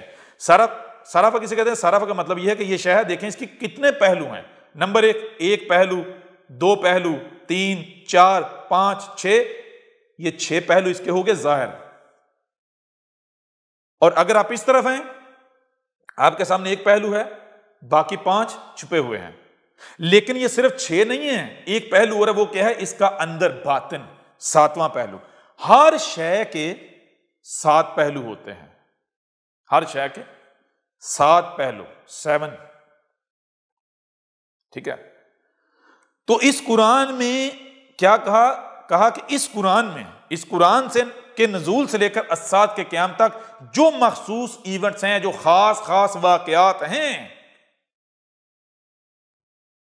جن کا تمہارے ساتھ بہت گہرا تعلق ہے، جو تمہیں رہنمائی چاہیے، ان سب کے سب کا ذکر کیا ہے۔ اور صرف ایک پہلو سے نہیں، ہر پہلو سے، قرآن میں ایک مقام پر ایک پہلو سے، دوسرے میں دوسرے پہلو سے، تیسرے مقام پر تیسرے پہلو سے، چوتھے مقام پر چوتھے، پانچویں پہلو سے، چھٹے مقام پر چھٹے پہلو سے، 7ویں مقام پر 7ویں پہلو سے۔ کیسے؟ دو ٹوک نہیں، مسئلوں سے۔ اس قرآن میں تمہارا ذکر ہے، لیکن کیسے؟ وہ جو گزر چکے ان کا ذکر نہیں ہے، ان کی مسئلوں سے تمہارا ذکر ہے۔ یعنی جہاں تمہیں نوح کا ذکر نظر آ رہا ہے، تو وہ نوح کا ذکر نہیں ہے، وہ تم میں آنے والے رسول کا ذکر ہے، ایک پہلو سے، نوح کی مسل سے۔ جہاں ہود کا تمہیں ذکر نظر آ رہا ہے، وہ ہود کا ذکر نہیں ہے، وہ تم میں آنے والا جو رسول ہے اس کا ذکر ہے دوسرے پہلو سے۔ جہاں تمہیں صالح کا ذکر نظر آ رہا ہے، وہ صالح کا ذکر نہیں ہے، صالح تو گزر چکا، اس کی کہانی سنانے کا تمہیں کیا مقصد کیا تھا؟ یہ اس کی مسل سے تم میں آنے والے رسول کا تیسرے پہلو سے ذکر ہے۔ جہاں شعیب کا ذکر نظر آتا ہے، وہ تم میں آنے والے رسول کا چوتھے پہلو سے ذکر ہے۔ جہاں تمہیں ابراہیم کا ذکر نظر آتا ہے، وہ تم میں آنے والے رسول کا 5ویں پہلو سے ذکر ہے۔ جہاں تمہیں موسیٰ کا ذکر نظر آتا ہے، وہ تم میں آنے والے رسول کا 6ٹھے پہلو سے ذکر ہے۔ جہاں تمہیں عیسیٰ ابن مریم کا ذکر نظر آتا ہے، وہ تم میں آنے والے رسول کا 7ویں پہلو سے ذکر ہے۔ جہاں تمہیں گزشتہ ہلاک شدہ اقوام کا ذکر نظر آتا ہے، وہ ان کا ذکر نہیں ہے، وہ تو گزر چکی، ان کی مسلوں سے تمہارا ذکر ہے۔ یہ ہے کہ اس قرآن میں تمہارا ذکر ہے۔ کیسے؟ مسلوں سے، وہ جو گزر چکے ان کی مسلوں سے تمہارا ذکر ہے، وہ ان کا ذکر نہیں ہے، ان کا ذکر تو ہے ہی ہے، لیکن اصل میں حقیقت میں ان کی مسلوں سے تمہارا ذکر ہے۔ اور بھی آیات ہیں، اور آگے اس آیت میں کیا کہا گیا؟ فَأَبَىٰ أَكْثَرُ النَّاسِ إِلَّا كَفُورًا۔ یہ جو لوگ ہیں، ان کی اکثریت کا معاملہ یہ ہے کہ انہوں نے اس بات کو ماننے سے انکار کر دیا کہ اس قرآن میں مسلوں سے ہمارا ذکر ہے، اور ایک پہلو سے نہیں، 2 سے نہیں، 3 سے نہیں، 4 نہیں، ہر پہلو سے۔ کیوں انکار کر دیا؟ آگے یہ بات بھی بتا دی گئی وجہ کیا ہے؟ اللہ کفورا، وجہ یہ ہے کہ یہ ہماری دی ہوئی صلاحیتوں یا جو کچھ بھی ہم نے ان کو دیا ہے، یہ ہمارے دیے ہوئے کیا اس مقصد کے لیے استعمال ہی نہیں کرنا چاہتے جس مقصد کے لیے ہم نے دیا۔ کیوں؟ اگر یہ مان لیں گے اس قرآن میں گزشتہ جو گزر چکے ان کی مسلوں سے ان کا ذکر ہے، تو پھر جو کچھ بھی ان کو دیا گیا، جو ذہانت دی گئی، جو صلاحیتیں دی گئی، جو مال دولت کچھ بھی دیا گیا، ان سب کا استعمال اسی مقصد کے لیے کرنا پڑے گا جس مقصد کے لیے ہم نے دیا۔ تو وہی یہ نہیں کرنا چاہتے۔ کیوں؟ ان کی خواہشات کے اوپر ضرب پڑتی ہے، پھر ان کی خواہشات پوری نہیں ہوتی، اب یہ خواہشات قربان نہیں کرنا چاہتے، اس وجہ سے یہ اس بات کا انکار کر دیتے ہیں، انکار کر رہے ہیں، نہیں مان رہے، انکار کر رہے ہیں۔ کیوں کہ ذرا غور کیجئے گا، اب اگر یہ مان لیا جائے کہ اس قرآن میں اساطیر الاولین نہیں ہے، وہ جو گزر چکے ان کی لائنیں نہیں ہیں، بلکہ ان کی مسلوں سے آج کا ہمارا ذکر ہے، تب ان کی خواہشات یہ ہیں کہ اللہ نے تو نبوت اور رسالت کا دروازہ بند کر دیا، کوئی رسول آنا ہی نہیں۔ اب یہ کیا؟ یہ ان کی خواہشات ہیں۔ اگر قرآن کو مانا جائے گا، یہ مانا جائے گا قرآن میں مسلوں سے ہمارا ذکر ہے، تو پھر قرآن تو کہہ رہا ہے گدھے کے بچوں، یہ تم میں آنے والے رسول کا ذکر ہے، موسیٰ نوح کی مسل سے، ہود کی مسل سے، صالح کی مسل سے، شعیب کی مسل سے، ابراہیم کی مسل سے، لوط کی مسل سے، موسیٰ کی مسل سے، عیسیٰ ابن مریم کی مسل سے ماننا پڑے گا۔ اب ایک طرف قرآن ہے، دوسری طرف ان کی خواہشات ہیں۔ قرآن کی مانے خواہشات کے اوپر ضرب پڑتی ہے، قرآن کی مانے تو اگر ایسی شخصیت آ جاتی ہے جو واقعتاً نوح کی مسل بھی ثابت ہوتی ہے، ہود کی مسل بھی ثابت ہوتی ہے، صالح کی مسل بھی ثابت ہوتی ہے، شعیب کی مسل بھی ثابت ہوتی ہے، لوط کی، ابراہیم کی، موسیٰ کی، عیسیٰ ابن مریم کی مسل ثابت ہوتی ہے، تو خود کو اس کے آگے جھکانا پڑے گا نا، اس کی اطاعت و اتباع کے علاوہ کوئی چارہ ہی نہیں ہوگا۔ تو یہ کیسے کیجیے؟ اگر ایسا کیجیے تمام کی تمام خواہشات کو قربان کرنا پڑے گا؟ نہ جی نہ، ایسا کیسے ہو سکتا ہے؟ پھر آگے بڑھیں، سورہ الکہف ہے، 18 نمبر سورت، آیت کا نمبر 54 ہے، 54۔ وَلَقَدْ صَرَفْنَا فِي هَذَا الْقُرْآنِ لِلنَّاسِ مِنْ كُلِّ مَثَلٍ وَكَانَ الْإِنسَانُ أَكْثَرَ شَيْءٍ جَدَلًا۔ یہاں بھی وہی بات کی گئی کہ اس قرآن کے بارے میں ایک تو وہ عقائد و نظریات ہیں، تصورات ہیں، وہ باتیں ہیں جو تم سن رہے ہو، دیکھ رہے ہو، اکثریت سے، تمہارے آباء و اجداد سے، ملاٹوں سے، مترجم جو ہیں ان سے، جو مفسر ہیں ان سے سن دیکھ رہے ہو۔ کیا ہم نے تمہیں صرف سننے اور دیکھنے والا خلق کیا یا پھر کچھ اور بھی تمہیں دیا ہے؟ سننے اور دیکھنے کے ساتھ سمجھنے کی بھی صلاحیت دی ہے، تو ذرا یہیں پر بریک نہ لگاؤ، سننے اور دیکھنے پر بریک نہ لگاؤ۔ ہم نے تمہیں صرف یہ نہیں کہ سننے، دیکھنے اور عمل کرنے کی صلاحیت دی ہے، نہیں، سنو، دیکھو اور عمل کرو، یعنی مانو یا انکار کرو، عمل کرو نہیں۔ سننے، دیکھنے اور عمل کے درمیان ماننے یا انکار کرنے، مان کر عمل کرنے یا نہ کرنے کے جو اختیار دیا ہے، جو صلاحیتیں دی ہیں، درمیان میں ایک اور چیز دی، وہ کیا؟ سمجھنے کی صلاحیت۔ صرف سننا اور دیکھنا نہیں، سنو، دیکھو اور سمجھو۔ کیا بات ماننی ہے؟ جو حق ثابت ہو، جو حق ہو اس کو عمل میں لے کر آنا ہے۔ تو اس قرآن کے بارے میں جو سن رہے ہو، دیکھ رہے ہو، ایک طرف کرو، اب ذرا سمجھو۔ جب سمجھو کہ تمہارے سامنے کیا آئے گا، تمہارے سامنے یہ بات آئے گی جو اب تمہیں بتائی جا رہی ہے، قد یہ آئے گی جو اب بتائی جا رہی ہے۔ کیا آئے گی؟ صرفنا، ہم نے کیا کیا؟ ہم سامنے لے آئے تمہارے، پھیر پھیر کر ہر پہلو سے، کیا؟ فی ھذا القرآن، قرآن، اس قرآن میں جو تمہارے دونوں ہاتھوں کے درمیان ہے، اس القرآن میں، للناسی، لوگوں کے لیے، من کلی مثل، تمام کا تمام جو بھی تمہاری ہدایت کے لیے درکار تھا، تمہاری رہنمائی کے لیے درکار تھا، جو معاملات تمہیں پیش آنے ہیں، جو کچھ بھی قرآن کے نزول سے لے کر الساعۃ کے قیام تک ہونا ہے، وہ سب کا سب مسلوں سے پھیر پھیر کر اس قرآن میں تمہارے سامنے لا رکھا ہے، ہر پہلو سے۔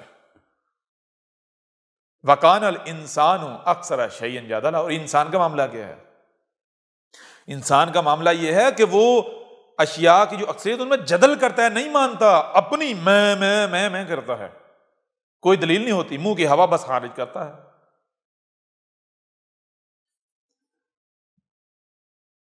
پھر صرف یہی نہیں، اب غور کیجئے گا اب قرآن کیا کہتا ہے۔ سورہ الفرقان ہے، 25 نمبر سورت ہے، اس کی آیت نمبر 50 ہے، اس میں بھی یہی بات کی گئی، وَلَقَدْ صَرَفْنَاهُ بَيْنَهُمْ لِيَذَّكَّرُوا فَأَبَىٰ أَكْثَرُ النَّاسِ إِلَّا كُفُورًا۔ اس آیت میں یہ بات کی گئی، وہی بات وَلَقَدْ۔ قرآن کے بارے میں ایک طرف وہ چیزیں ہیں، وہ اکادمیہ جو تم سنائیے دکھائی دے رہے ہیں تمہیں، جو سن اور دیکھ رہے ہو، اور ہم نے صرف تمہیں سننے اور دیکھنے کی صلاحیت نہیں دی بلکہ سمجھنے کی صلاحیت بھی دی ہے۔ تو سمجھو، جب تم سمجھو گے تمہارے سامنے کیا آئے گا، تمہارے سامنے آئے گا صرفناہو، ہم ہر پہلو سے پھیر پھیر کر تمہارے سامنے لے آئے گے۔ کیا سامنے لے آئے؟ بینہم، جو کچھ بھی تمہارے درمیان ہے، جو کچھ بھی تمہارے درمیان ہو رہا ہے، حق کیا ہے باطل کیا ہے، جو کچھ بھی چل رہا ہے، جہاں جہاں تمہیں رہنمائی درکار ہے، وہ سب کا سب ہم سامنے لے آئے۔ کیوں سامنے لے آئے؟ ہر پہلے سے سامنے لے آئے، لیذکروا، تمہیں یاد دلانے کے لیے، تمہیں یاد دلا رہے ہیں کہ تم کہاں کھڑے ہو، تمہارا شمار کن میں ہے، یہ دیکھو اس قرآن میں تمہارا ذکر ہے، اس قرآن کے ذریعے ہم تمہیں یاد دلا رہے ہیں۔ لیکن نتیجہ کیا ہے؟ فَأَبَىٰ، پس انکار کر دیا، انسانوں کی اکثریت، لوگوں کی اکثریت نے، إِلَّا كُفُورًا، انکار کرنے کی وجہ کیا ہے؟ وہی کفورا، ناشکری، کہ جو صلاحیتیں دی گئی ان صلاحیتیں کو اس مقصد کے لیے استعمال نہیں کرنا، خواہشات کے اوپر ضرب پڑے گی، وہی وجہ۔ اب آپ کے سامنے کیا چیزیں آئیں؟ سب سے پہلی بات، اللہ نزل احسن الحدیث کتابا متشابہا مثانی، کہ یہ جو قرآن ہے یہ احسن الحدیث ہی ہے۔ یہ قرآن کیا ہے؟ اس قرآن میں، اس قرآن کے نزول سے لے کر جب اسے اتارا گیا تب سے لے کر الساعۃ کے قیام تک جو کچھ بھی ہونا ہے، جو مخصوص ایونٹس ہیں، ان کا ذکر ہے، ان کے بارے میں لکھا گیا ہوا ہے۔ لیکن کیسے؟ یہ متشابہن ہے، یعنی اگر ظاہر دیکھو گے تمہیں پتہ نہیں چلے گا کیا لکھا ہوا ہے، جب تک کہ جو چھپا ہوا پہلو ہے وہ سامنے نہیں آئے گا۔ کیوں؟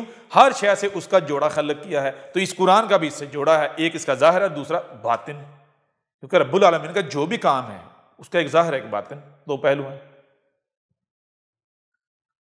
تو اب آپ کے اوپر یہ بات واضح ہو کہ اس قرآن میں کیا ہے؟ اس قرآن میں تمہارا ذکر ہے، جو اس وقت دنیا میں لوگ موجود ہیں ان کا ذکر ہے، آپ کا ذکر ہے۔ کیسے؟ وہ جو گزر چکے، جن کا تمہیں قرآن میں ظاہر ذکر نظر آ رہا ہے، یہ ان کا ذکر نہیں ہے، ان کی مصنوع سے تمہارا ذکر ہے، ٹھیک ہے نا؟ اور پھر آگے اور اس قرآن کے حوالے سے مختلف پہلو سے آپ کے سامنے واضح کرتے ہیں کہ اور حقائق کیا ہے جو کہ دہلا کے رکھ دینے والے ہیں۔ اس قرآن کے بارے میں مزید کہا گیا، یہ سورہ طٰہٰ ہے، 20 نمبر سورت ہے، اس کی آیت کا نمبر ہے 113۔ کہا گیا او یحدث لہم ذکرا، کہا گیا کہ اور یہ قرآن کیا ہے، اس قرآن کے بارے میں بتایا جائے، اور یہ قرآن یہ ہے کہ یحدث، جیسے ہی کوئی ایونٹ ہو رہا ہے، جیسے ہی کوئی ایونٹ، کوئی واقعہ ہو رہا ہے، جیسے ہی کوئی واقعہ ہو رہا ہوتا ہے تو تمہیں، یعنی جو ایونٹ کے وقت جو لوگ موجود ہوتے ہیں ان کو یہ قرآن یاد دلا دیتا ہے کہ یہ تھا وہ ایونٹ، یہ تھا وہ حادثہ، یہ تھا وہ واقعہ جس کا آج سے صدیاں قبل جب قرآن کو اتارا گیا تھا تو اس آیت یا ان آیات کی صورت میں ذکر اتار دیا گیا تھا، لکھ دیا گیا تھا، یہ تھا وہ ایونٹ، یہ تھا وہ حادثہ، یہ تھا وہ واقعہ۔ یعنی قرآن کی کوئی ایک بھی آیت اس وقت تک بیان یعنی واضح نہیں ہو سکتی جب تک کہ وہ ایونٹ، وہ واقعہ ہو نہیں جاتا، ہو نہیں رہا ہوتا، تب تک قرآن کی کوئی بھی آیت بیان نہیں ہو سکتی۔ کیوں؟ کیونکہ یہ سارے کا سارا قرآن کا نزول سے لے کر الساعۃ کے قیام تک تقسیم کیا گیا، اور قرآن کا جو زیادہ تر حصہ ہے وہ آج کے وقت کے لیے تھا، آج موجودہ وقت کے لیے، اور آج سے پہلے قرآن نے بیان ہونا ہی نہیں تھا، کیونکہ قرآن اتارا ہی آج کے لیے گیا تھا۔ یہ ہے او یحدث لہم ذکرا، کہ جیسے ہی کوئی ایونٹ، کوئی حادثہ ہو رہا ہوگا تو یہ قرآن ان لوگوں کو جو اس وقت موجود ہو گئے ان کو یاد دلا دے گا، یہ تھا وہ ایونٹ، یہ تھا وہ حادثہ، یہ تھا وہ واقعہ جس کا اس قرآن میں اس آیت یا ان آیات کی صورت میں ذکر کیا گیا تھا۔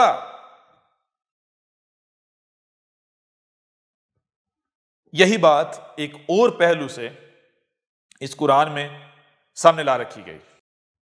یہ سورہ الانعام ہے، 6 نمبر سورت ہے، اور آیت کا نمبر ہے 67 یعنی 67. لِكُلِّ نَبَأٍ مُسْتَقَرٌ وَسَوْفَ تَعْلَمُونَ. لِكُلِّ تمام کی تمام کے لیے. کن کے لیے؟ نبا، جتنی بھی نبا ہیں. مستقر ان کا مستقر ہے. نبا کسے کہتے ہیں یہ جان لے. ایک ہوتی ہے خبر. خبر کہتے ہیں وہ علم جو کہیں کوئی واقعہ یا کچھ ہوتا ہے تو اس کے بارے میں جو علم ہے وہ کچھ انسانوں کے پاس ہے، کچھ کے پاس نہیں ہے. تو انسان جو علم انسان کے پاس لے کر آتا ہے وہ ہوتی ہے خبر. لیکن نبا کہتے ہیں وہ علم جو علم اللہ یعنی رب العالمین کے علاوہ کسی کے پاس نہیں ہے، اور وہ علم جب رب انسانوں کو دیتا ہے تو وہ نبا کہلاتی ہے. تو یہاں کہا جائے لِكُلِّ نَبَأٍ مُسْتَقَرٌ. کہا جا رہا ہے کہ اس قرآن میں کیا ہے؟ اس قرآن میں نبا ہیں. اس قرآن میں تمام کی تمام نبا ہیں، یعنی اس قرآن میں تمام کا تمام وہ علم ہے جو علم رب العالمین کے علاوہ کسی کے پاس نہیں ہے. نہ صرف یہ بلکہ ایک اور بات بھی کہی گئی مستقر. تو یہ جتنا بھی یہ علم ہے اس کا اپنا اپنا مستقر ہے، یعنی اس نے قرار پکڑا ہوا، یہ ٹھہرا ہوا ہے. قرآن کے نازل ہونے سے لے کر الساعۃ کے قیام تک کے دوران یہ وقت جو وقت ہے، اس وقت میں یہ جو علم ہے یہ سارا اس نے قرار پکڑا ہوا ہے جگہ جگہ. وَسَوْفَ تَعْلَمُونَ. اور جیسے جیسے وقت مستقر آتا چلا جا رہا ہے تو علم دیا جا رہا ہے، وہ آیات بیان کی جا رہی ہے. وہی بات کہ اس وقت تک قرآن کی کوئی آیت بیان ہو ہی نہیں سکتی جب تک کہ وہ ایونٹ، وہ واقعہ، وہ حادثہ نہیں ہو جاتا، رونما نہیں ہوتا جس کے بارے میں قرآن میں ذکر کیا گیا. اس قرآن میں آیات کی صورت میں وہ ایونٹ، وہ حادثہ ہوگا تو قرآن کی آیات جو ہے وہ بیان ہوں گی. قرآن کیا ہے یہ بھی بتایا تھا، اس وقت تک بیان نہیں ہوگا، اس وقت تک واضح نہیں ہوگا جب تک کہ رب بیان نہ کرے. لوگوں نے تو دروازے بند کیا ہوا تھا، تو جب تک لوگ اپنے آپ کو نہیں کہہ رہے تھے تب تک ظاہر بات ہے پتہ نہیں چلے گا اس قرآن میں کیا ہے. لیکن جب رب کے آنے کا وقت آ جائے، وہی رسول کی بعثت کا وقت آ جائے، تو پھر قرآن کو رب بیان نہ کرے یہ کیسے ہو سکتا ہے؟ یہی تو رسول کی یعنی سچے کی پہچان ہوگی. رسولہ کیا ہوتا ہے؟ رب خود آتا ہے. کب آتا ہے؟ جب ضلال مبین ہوتی ہیں. تو پہچان کیا ہے؟ یہی تو پہچان ہے کہ جب آپ دیکھیں، غور کریں کہ رب خود آئے، رسول آئے، اس سے بڑا کوئی ایونٹ، کوئی واقعہ ہو سکتا ہے؟ اتنا بڑا ایونٹ کیا اس کا قرآن میں ذکر نہیں ہوگا؟ یہاں سوال تو یہ بنتا ہے، احمد عیسیٰ سے پوچھا جائے کہ اے احمد عیسیٰ تو کہتا ہے اس قرآن میں اے لوگو تمہارا ذکر ہے، آج کا ذکر ہے، اس قرآن میں چھوٹے سے لے کر بڑے سے بڑے واقع ہر ایونٹ کا ذکر ہے، تو یہ بتا تو آ کر اتنا بڑا اعلان کر رہا ہے، اتنا بڑا دعویٰ کر رہا ہے کہ تو رسول ہے، وہی مسیح ہے جس کا وعدہ کیا گیا، تو کیا اتنے بڑے جو سب سے بڑا ایونٹ ہے اس کا ذکر قرآن میں نہیں ہوگا؟ تو ذرا قرآن میں دکھا اپنا ذکر، یہ جو ایونٹ ہو رہا ہے اس کا ذکر دکھا. سوال تو یہ ہونا چاہیے. پھر اگر احمد عیسیٰ سچا ہے تو وہ دکھائے قرآن سے، اگر نہیں دکھا پاتا تو احمد عیسیٰ بھی کذاب. تو اب جب آپ غور کریں گے تو وہی بات، احمد عیسیٰ کا ذکر ہے یا نہیں ہے؟ قرآن تصدیق کر رہا ہے یا نہیں کر رہا؟ کیسے؟ یہ جتنی بھی آیات ہیں جو احمد عیسیٰ بیان کر رہا ہے، جو کلام احمد عیسیٰ کر رہا ہے، کیا اس سے پہلے کسی کے وہم و گمان میں تھی؟ بالکل نہیں. جو کردار احمد عیسیٰ کا، جو علم احمد عیسیٰ کھول کھول کر واضح کر رہا ہے، یہ علم خود چیخ کر بتا رہا ہے، قرآن تصدیق کر رہا ہے، یہ واقعہ تھا، اس کا ذکر تھا، اس کا ذکر تھا، اس کا ذکر تھا، اس کا ذکر تھا. جیسے مثال کے طور پر کہ اس قرآن کے بارے میں، اس قرآن میں کیا ہے، یہ قرآن کیا ہے، قرآن کا نزول سے لے کر سال کے قیامت کی تاریخ، یہ آج سے پہلے کو بتا پایا تھا؟ احمد عیسیٰ سے پہلے کو بتا پایا تھا؟ نہیں. اس قرآن میں تمہارا ذکر ہے، احمد عیسیٰ سے پہلے کو بتا پایا تھا؟ نہیں. تو یہ قرآن میں کس کا ذکر ہے؟ یہ قرآن کی آیات کس کی تصدیق کر رہی ہیں؟ یہ کلام تو احمد عیسیٰ کا کر رہا ہے.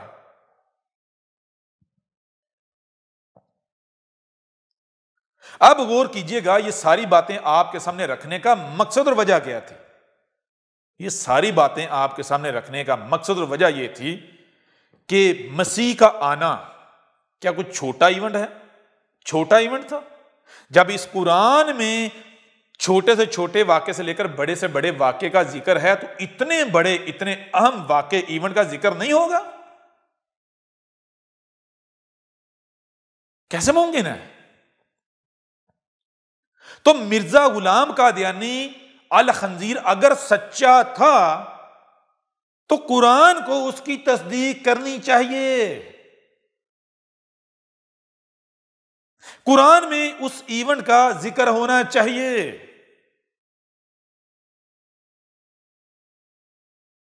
کیا ایسا کچھ ملتا ہے؟ قرآن تصدیق کرتا ہے؟ بالکل نہیں۔ قرآن تو آج تک اس کے اوپر خاموش تھا۔ آج قرآن بول رہا ہے، کیا بول رہا ہے؟ قرآن کہہ رہا ہے وہ کذاب تھا۔ قرآن نے اس کو کذابوں کی فہرست میں شامل کیا۔ کیسے؟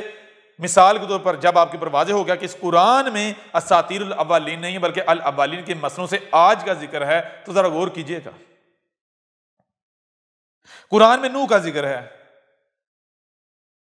اب قرآن کہتا ہے کہ دو طرح کے لوگ ہیں، ایک وہ جو مشرک ہیں، جو ظن کی اتباع کرتے ہیں، ظاہر کے پیچھے چلتے ہیں، وہ کہتے ہیں کہ اس قرآن میں نوح کا ذکر ہے، لیکن ایک وہ ہیں جو المومن، جو رب کے بندے ہیں، وہ کیا کہتے ہیں؟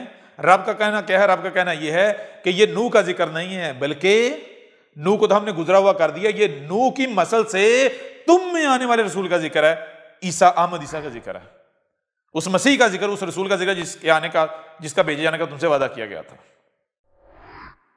تو نوح کو کیا کہا گیا؟ نوح کو اس وقت کے دین کے ٹھیکے داروں نے کہا، مولاٹوں نے کہا کہ اے نوح انا لنراک فی ضلال مبین، انہوں نے کہا اے نوح اس میں کچھ نہیں، ہم تو تجھے دیکھتے ہیں کیا تو ضلال مبین میں ہے، تجھے تو دین کی الف بے کا نہیں پتا۔ کیا مرزا غلام قادیانی کو یہ کہا گیا؟ نہیں۔ مرزا غلام قادیانی کے بارے میں تو آج بھی اس کے دشمن یہ اعتراف کرتے ہیں کہ بھائی بہت ساری چیزوں کا اسے علم تھا جی۔ کیوں؟ وہ نمازوں، حج، روزے ان سب کا منکر نہیں تھا، مانتا تھا، خود بھی یہی کرتا تھا، اور ان کی مجبوری تھی اب پھر ماننا اسے، یہ چیزیں اس کی ماننا۔ بس نے اوراق جو ہیں وہ سیاہ کیے، کالے کیے، کسی نے اس کو یہ نہیں کہا کہ اے مرزا غلام قادیانی ہم تجھے دیکھتے ہیں کہ تو ضلال مبین میں، یعنی تجھے تو دین کی الف بے کا بھی نہیں پتا۔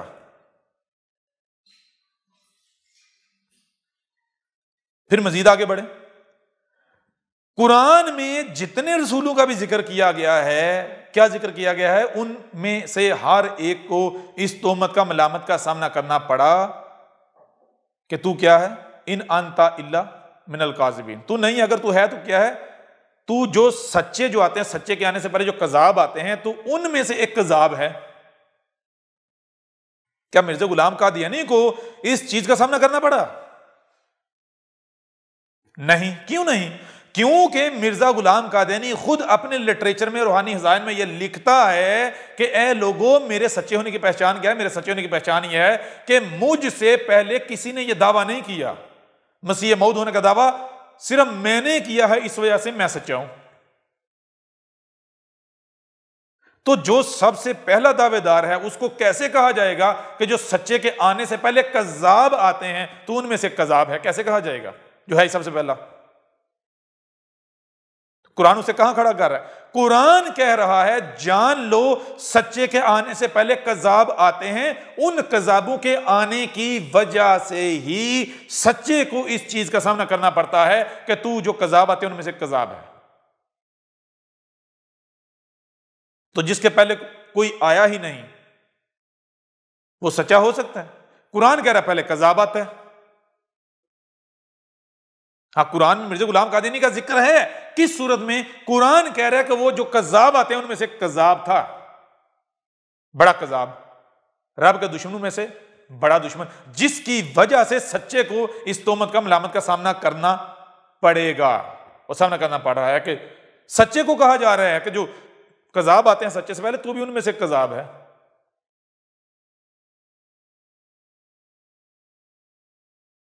پھر اب تھوڑا آگے بڑھیں اور پہلو سے بھی آپ کے اوپر حقائق کھول کر واضح کرتے ہیں، ذرا آگے بڑھیں۔ سورہ زخرف یہ سورت کا نمبر ہے 43 یعنی 43، آیت کا نمبر ہے 56 یعنی 56۔ کیا کہا جا رہا ہے؟ فَجَعَلْنَهُمْ سَلَفًا وَمَثَلًا لِلْآخِرِينَ۔ اس آیت کے پیچھے قرآن میں، اس آیت کے پیچھے بھی باقی آیات میں اور پیچھے قرآن میں ذکر کیا گیا ہے گزشتہ رسولوں کا اور گزشتہ اقوام کا۔ اس آیت میں کہا جا رہا ہے فَجَعَلْنَهُمْ، پس کر دیا ہم نے، ہم ان کو، جن کا اس قرآن میں تمہیں ذکر نظر آ رہا ہے، ان کو ہم نے کر دیا، کیا کر دیا؟ سلفا، سب کے سب کو گزرا ہوا کر دیا۔ وَمَثَلًا لِلْآخِرِينَ، نہ صرف گزرا ہوا کر دیا بلکہ مثل کر دیا الآخرین، مخصوص بعد والوں کے لیے۔ یعنی اس قرآن میں اساطیر الاولین نہیں ہیں بلکہ ان کی مثلوں سے تمہارے جو آخرین ہیں، الآخرین مخصوص آخرین، اس قرآن کے نزول کے بعد جب ضلال مبین آ جائیں گی تو اس وقت جو لوگ ہوں گے، اس وقت جو رسول آئے گا، ان کا ذکر ہے۔ ٹھیک ہے؟ اس قرآن میں قوم نوح کی مثل سے قوم محمد کے آخرین کا ذکر ہے۔ اس قرآن میں نوح کی مثل سے قوم محمد کے آخرین میں جو مسیح نے آنا ہے، جو عیسیٰ نے آنا ہے، اس کا ذکر ہے۔ اسی طرح باقی رسولوں اور باقی قوموں کی مثلوں سے قوم محمد کے جو آخرین ہیں، اینڈ والے ہیں، ان کا اور ان میں آنے والے رسول کا ذکر ہے مثلوں سے۔ اور یہ کس نے کیا ہے؟ یہ راز کون کھول رہا ہے؟ قرآن کہہ رہا ہے، قرآن میں رب کہہ رہا ہے کہ یہ کام ہم نے کیا ہے، کہ اس قرآن میں یہ جن کا ذکر ہے یہ گزر چکے ہیں، نہ صرف گزر چکے ہیں بلکہ ان کی مثلوں سے بعد ان کا تمہارا ذکر ہے۔ یہ کام کس نے کیا ہے؟ قرآن میں رب کہہ رہا ہے ہم نے کیا، لیکن جب حقیقت دیکھی جائے، گراؤنڈ ریالٹی دیکھی جائے تو کیا نظر آتا ہے؟ پتہ چلتا ہے کہ واحد احمد عیسیٰ ہے۔ احمد عیسیٰ کے آنے سے پہلے کسی کے وہم و گمان میں بھی نہیں تھا کہ اس قرآن میں تمہارا ذکر ہے، موجودہ لوگوں کا ذکر ہے، آج کا ذکر ہے، یا قرآن سے بعد ان کا ذکر ہے، کسی کے وہم و گمان میں بھی نہیں تھا۔ یہ احمد عیسیٰ ہے جس نے آ کر کہا ہے کہ اے لوگو، اے قرآن کو ماننے کے دعوے دارو، اس قرآن میں اساطیر الاولین نہیں ہے، وہ جو گزر چکے جن کا تمہیں ظاہر نظر آ رہا ہے ذکر، یہ ان کا ذکر نہیں ہے، ان کو نہ صرف گزرا ہوا کر دیا بلکہ مثل کر دیا تمہارے لیے، بعد والوں کے لیے، ان کی مثلوں سے تمہارا ذکر ہے، اس قرآن میں تمہارا ذکر ہے۔ ہاں اگر ظاہر دیکھو گے تو اساطیر الاولین نظر آئیں گے۔ یہ کام کس نے کیا؟ گراؤنڈ ریالٹی کیا ہے؟ احمد عیسیٰ نے کیا ہے۔ اب اگر احمد عیسیٰ کذاب ہے، الگ ہے، تو پھر قرآن جھوٹا ہے۔ قرآن میں کیوں؟ رب کیا کہہ رہا ہے؟ قرآن رب کہہ رہا ہے یہ کام ہم نے کیا ہے، گراؤنڈ ریالٹی کیا؟ احمد عیسیٰ نے کیا۔ تو کیا رب العالمین اور احمد عیسیٰ دو ہیں؟ بالکل نہیں۔ جو کام رب نے کرنا تھا، رب نے کہا میرے علاوہ یہ کام کوئی کر ہی نہیں سکتا، وہ کام دنیا کا کوئی انسان کر سکتا ہے یا رب کے علاوہ کو کر سکتا ہے؟ اگر آپ یہ کہتے ہو کہ یہ کام رب کے علاوہ کو کر سکتا ہے تو اس کا رب عاجز آ گیا، رب اپنے کام کی حفاظت نہ کر سکا، رب کے حق پر احمد عیسیٰ نے آ کر ڈاکہ مار دیا۔ رب نے یہی تم کو گدھے کے بچوں بتایا تھا، جان لو کہ ہم جب دوبارہ آئیں گے تو ہماری پہچان کیا ہوگی۔ یہ کام صرف اور صرف ہم کریں گے کہ اس قرآن میں جن کا ذکر ہے ہم ان کو گزرا ہوا کریں گے، کہ کہیں گے یہ ان کا ذکر نہیں ہے بلکہ ان کی مثلوں سے تمہارا ذکر ہے، یہ کام ہمارے علاوہ کوئی نہیں کر سکے گا۔ اور آج قرآن کے نزول سے لے کر آج تک کی تاریخ میں واحد احمد عیسیٰ ہے جس نے یہ کام کیا ہے۔ تو پھر احمد عیسیٰ کیا ہے؟ یہ تمہارا رب تم سے کلام کر رہا ہے، ٹھیک ہے نا؟ اب اگر مرزا غلام قادیانی سچا تھا، وہ وہی مسیح تھا، تو اسے تو یہ کام کرنا چاہیے تھا۔ کیا وہ یہ کام کر پایا؟ اس کے تو تصور میں بھی نہیں تھا، اس کے تو وہم و گمان میں بھی نہیں تھا، یہ اس کو تو پتہ ہی نہیں تھا قرآن کیا ہے۔ وہ تو انہی تراجم و تفاسیر کے اوپر چل رہا تھا جو پہلے سے چلے آ رہے ہیں. اس کو تو علم ہی نہیں تھا قرآن متشابہن ہے، اس کو تو کسی چیز کا علم نہیں تھا. وہ مسیح تھا، وہ کذاب تھا، وہ الخنزیر تھا، وہ گٹر کا سب سے غلیظ ترین کیڑا تھا. ٹھیک ہے نا؟ اب ایک طرف قرآن ہے، دوسری طرف مرزا غلام قادیانی ہے، اور دونوں ایک دوسرے کے مقابلے پر مد مقابل کھڑے ہوئے ہیں. اب اگر کوئی یہ کہتا ہے کہ میں قرآن کو بھی مانتا ہوں تو اور مرزے کو بھی مانتا ہوں، یہ تو پھر بڑی عجیب بات ہے. ایسا کیسے ہو سکتا ہے؟ دونوں طرف یاری، یا تو آپ مرزے کو یا قرآن کے ہو. مرزے کو پکڑو گے قرآن چھوڑ دے گا، قرآن کو پکڑے ہوئے تو مرزے کو چھوڑنا پڑے گا، قادیانیت نامی احمدیت نامی گٹر سے نکلنا پڑے گا. اور کوئی رستہ ہے ہی نہیں تمہارے پاس. دنیا کی کوئی طاقت، دنیا کا کوئی مرزائی، کوئی قادیانی خود کو احمدی کہلوانے والا، دنیا کا کوئی گٹر کا کیڑا مرزا غلام قادیانی کو سچا تو دور، اس کی کسی ایک بات کا بھی دفاع نہیں کر سکتا. ہم دنیا قادیان کو چیلنج کرتے ہیں کہ اے دین قادیان، اے دنیا قادیان، اے مرزائیوں قادیانیوں، تم دنیا میں جہاں کہیں بھی ہو، تم سب کے سب اکٹھے ہو جاؤ، جمع ہو جاؤ اپنے خلیفے کی سربراہی میں اور احمد عیسیٰ کے مقابلے پر آ جاؤ. تم احمد عیسیٰ کی کسی ایک بات کا بھی رد نہیں کر سکتے، تم احمد عیسیٰ کے کسی ایک سوال کا بھی جواب نہیں دے سکتے، تم مرزا غلام قادیانی کی کسی ایک بات کو بھی صحیح ثابت نہیں کر سکتے. صحیح ثابت کرنا دور کی بات، اس کا دفاع تک بھی نہیں کر سکتے. یہ ہمارا چیلنج ہے. اب اگر تم لوگوں میں غیرت ہے، اگر غیرت ہے تو تمہارے پاس دو ہی رستے ہیں، یا تو ڈوب کر مر جاؤ، یا پھر حق کا جو حقیقت ہے اس کا اعتراف کر لو. ہلاک تو تمہیں ہونا پڑے گا. اگر حق کا کفر و کذب کرتے ہو تو ہلاکت تو طے ہے، یہ ہم گارنٹی دیتے ہیں. کیوں؟ ابھی جب آگے بڑھیں گے تو سب کچھ کھل کر واضح ہو جائے گا. اگلی قسط میں تمہارے اوپر ہم واضح کریں گے کہ جب قرآن میں اساطیر الاولین نہیں بلکہ تمہارا ذکر ہے، قرآن میں قرآن کے نزول سے لے کر الساعۃ کے قیام تک جو ہونا تھا وہ سب لکھا ہوا ہے، تو پھر ایسا کیسے ممکن ہے کہ مسیح نے آنا تھا اس کے بارے میں نہ لکھا ہوا ہو؟ جو مسیح رسول کے ساتھ دشمنی کریں گے، دشمنوں کے ساتھ کیا کیا جائے گا یہ نہ لکھا ہو. اگر تو مرزا کذاب سچا تھا، مرزا سچا تھا، تو پھر تو قرآن کو یہ بتانا چاہیے بھائی مسیح آئے گا، وہ ایسا کچھ کرے گا، اس کے بعد چلا جائے گا، دنیا میں کوئی تبدیلی نہیں آئے گی اور خرابیاں آئیں گی. یہ سارا قرآن میں ہونا چاہیے. یا تو پھر تمہیں یہ ماننا پڑے گا قرآن جھوٹا ہے، یا تو یہ کہو تمہیں یہ ثابت کرنا پڑے گا قرآن میں ہمارا ذکر نہیں ہے، یہ ثابت کرنا پڑے گا. اگر یہ نہیں کر سکتے تو پھر مرزے کو قرآن سے سچا ثابت کرنا پڑے گا. بڑے تم بھی شور مچا رہے تھے نا، اے غیر احمدیو آؤ، ہم اور تم میں قرآن مشترک ہے، قرآن سے بات کرتے ہیں، آؤ آؤ آؤ آجو. اب تو قرآن والا آ گیا. آج سے 14 صدیہ قبل وہ محمد کی صورت میں ہی تھا، صرف شکل بدلی ہے، صورت بدلی ہے، وہی ہوں جس نے آج سے 14 صدیہ قبل قرآن لکھا تھا، ان ہاتھوں سے لکھا تھا. اب قرآن والا آ گیا ہے، رب خود آ گیا ہے. اب آؤ مقابلے پر، اب اس قرآن سے مرزے کو سچا ثابت کرو. آ جاؤ ذرا، اب ہم دیکھتے ہیں تم کیسے کرتے ہو.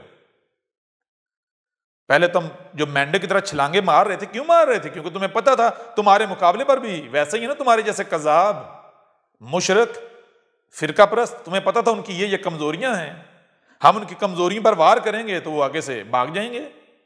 تمہیں پتا تھا، اس لیے تم بڑے قرآن کے دعوے کرتے تھے، رٹے لگاتے تھے. آ جاؤ آپ ذرا میدان میں. اب تو قرآن سے ہی فیصلہ ہوگا. کیوں؟ کیونکہ تم نے قرآن کو اپنے لیے حجت مانا ہوا ہے، حجت تسلیم کیا ہوا ہے. دنیا کا کوئی قادیانی، مرزائی، گٹر کا کیڑا قرآن سے مرزے کو سچا ثابت کر دے جو انعام کہے گا منہ مانگا انعام دیا جائے گا. عاجز رہا احمد عیسیٰ کے مقابلے پر. اور تھوڑی سی غیرت کھاؤ، تھوڑی سی غیرت، کہ وہ جو اوپر کارٹون بٹھایا ہوا نا، اور اس کا سر سیل لگا کے، وہ جو اس کی سیل لگائی ہوئی ہے، اس کو ذرا سامنے لے کر آؤ. اس پپٹ کو، گدھے کے بچے کو سامنے لے کر آؤ.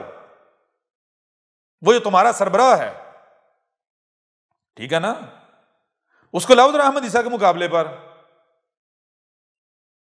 تو کہو کہ اگر تھوڑی سی بھی غیرت ہے تو غیرت کھا لے. لیکن بغیرتوں میں غیرت کہاں؟ یہ تو قرآن بھی کہتا ہے نا. کیا قرآن کہتا ہے جس کو تم ماننے کے دعوے دار ہو؟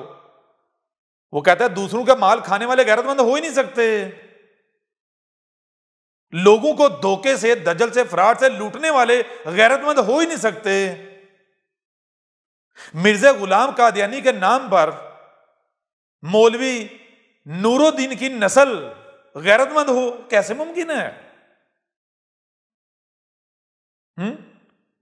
کاغذوں میں نام ہو مرزا غلام قادیانی کا، اور بایولوجیکل حقیقت میں ڈی این اے ہو مولوی نور الدین کا، اور پھر غیرت بھی ہو. یہ کیسے ممکن ہے؟ یہ تو ممکن ہی نہیں. بہت کچھ تمہارے اوپر انکشاف کریں گے. جیسے پچھلی قسط میں ہم نے بتایا تھا، کیا بتایا تھا؟ کہ جیسے فرعون نے موت کو دیکھ کر توبہ کی تھی لیکن اس کی توبہ قبول نہیں کی گئی تھی، عین اسی طرح مرزا غلام قادیانی نے بھی موت کو دیکھ کر توبہ کی تھی، لکھ کر.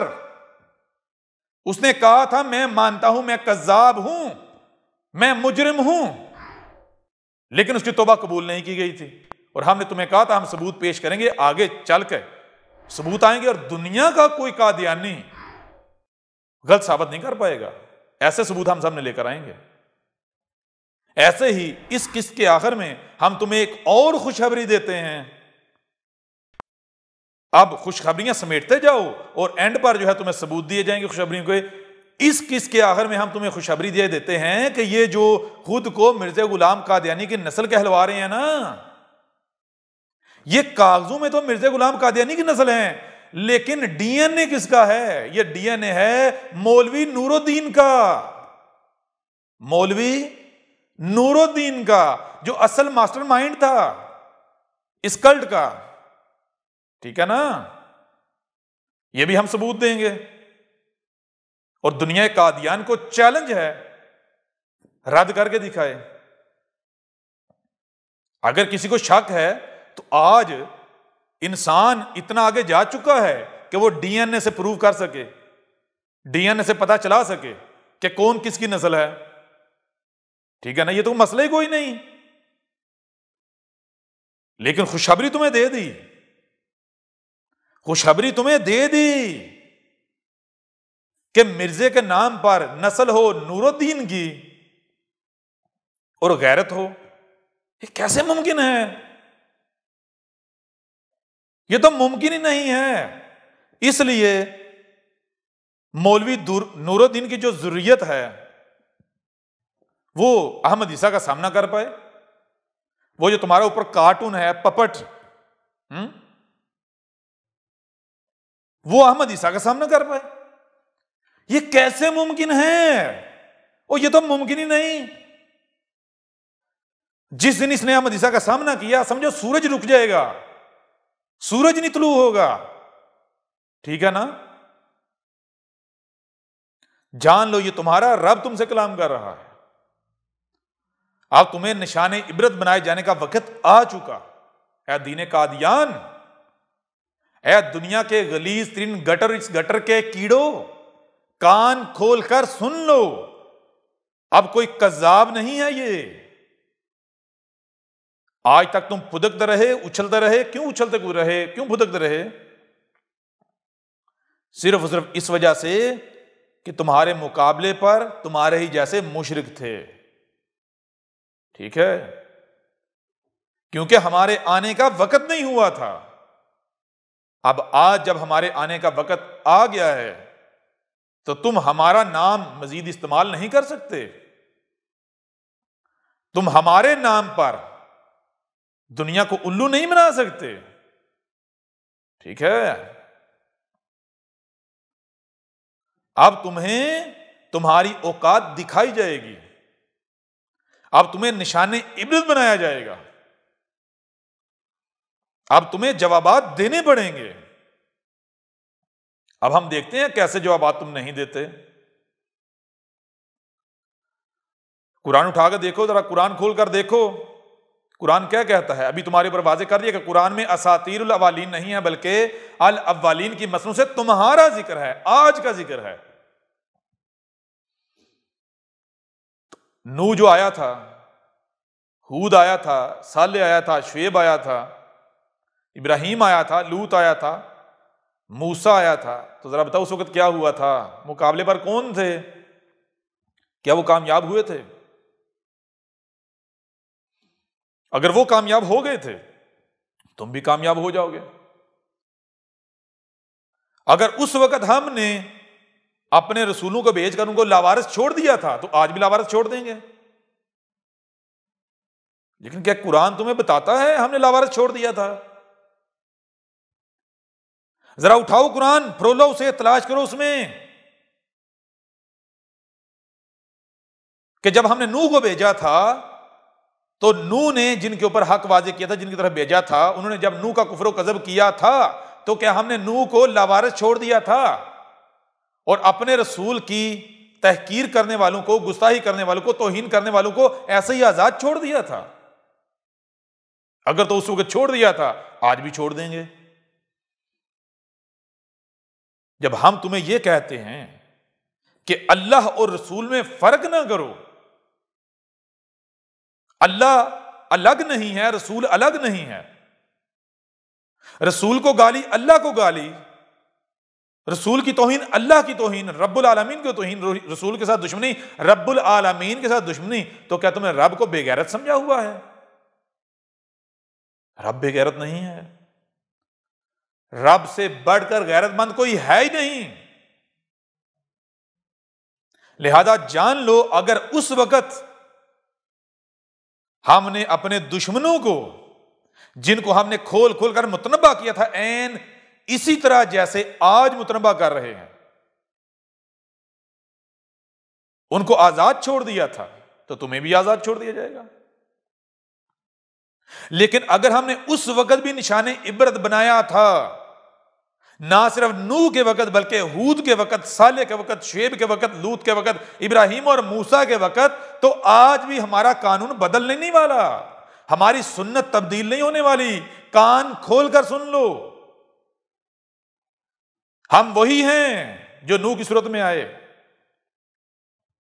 ہم وہی ہیں جو ہود کی صورت میں آئے، جو صالح کی صورت میں آئے، جو شعیب کی صورت میں آئے، جو لوط کی صورت میں آئے، جو ابراہیم کی صورت میں آئے، جو موسیٰ کی صورت میں آئے۔ ہم وہی ہیں، ہم بدل نہیں گئے۔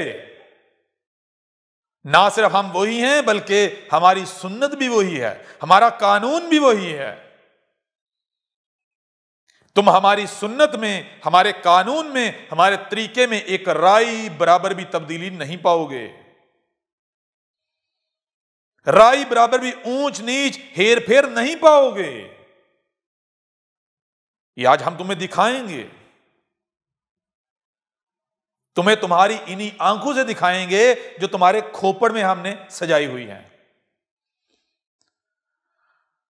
تمہیں سننے اور دیکھنے کا شوق ہے نا، سمجھنے کا شوق نہیں ہے نا، تو ابھی ہم تمہیں سنا رہے ہیں، اس سے اگلا سٹیپ دکھانے کا ہے۔ ابھی سنا رہے ہیں، اس کے بعد دکھائیں گے۔ لہذا تیاری پکڑ لو، تمہارا نشان عبرت بنائے جانے کا وقت آ چکا۔ تم نے جو فساد کرنا تھا وہ کر چکے، تم نے جو ہمارے ساتھ دشمنی کرنی تھی وہ کر چکے۔ ہم تمہیں ذلیل و رسوا کریں گے، نشان عبرت بنائیں گے، یہ ہمارا تم سے وعدہ ہے۔ احمد عیسیٰ کون ہے؟ کیا آپ احمد عیسیٰ کو جانتے ہیں؟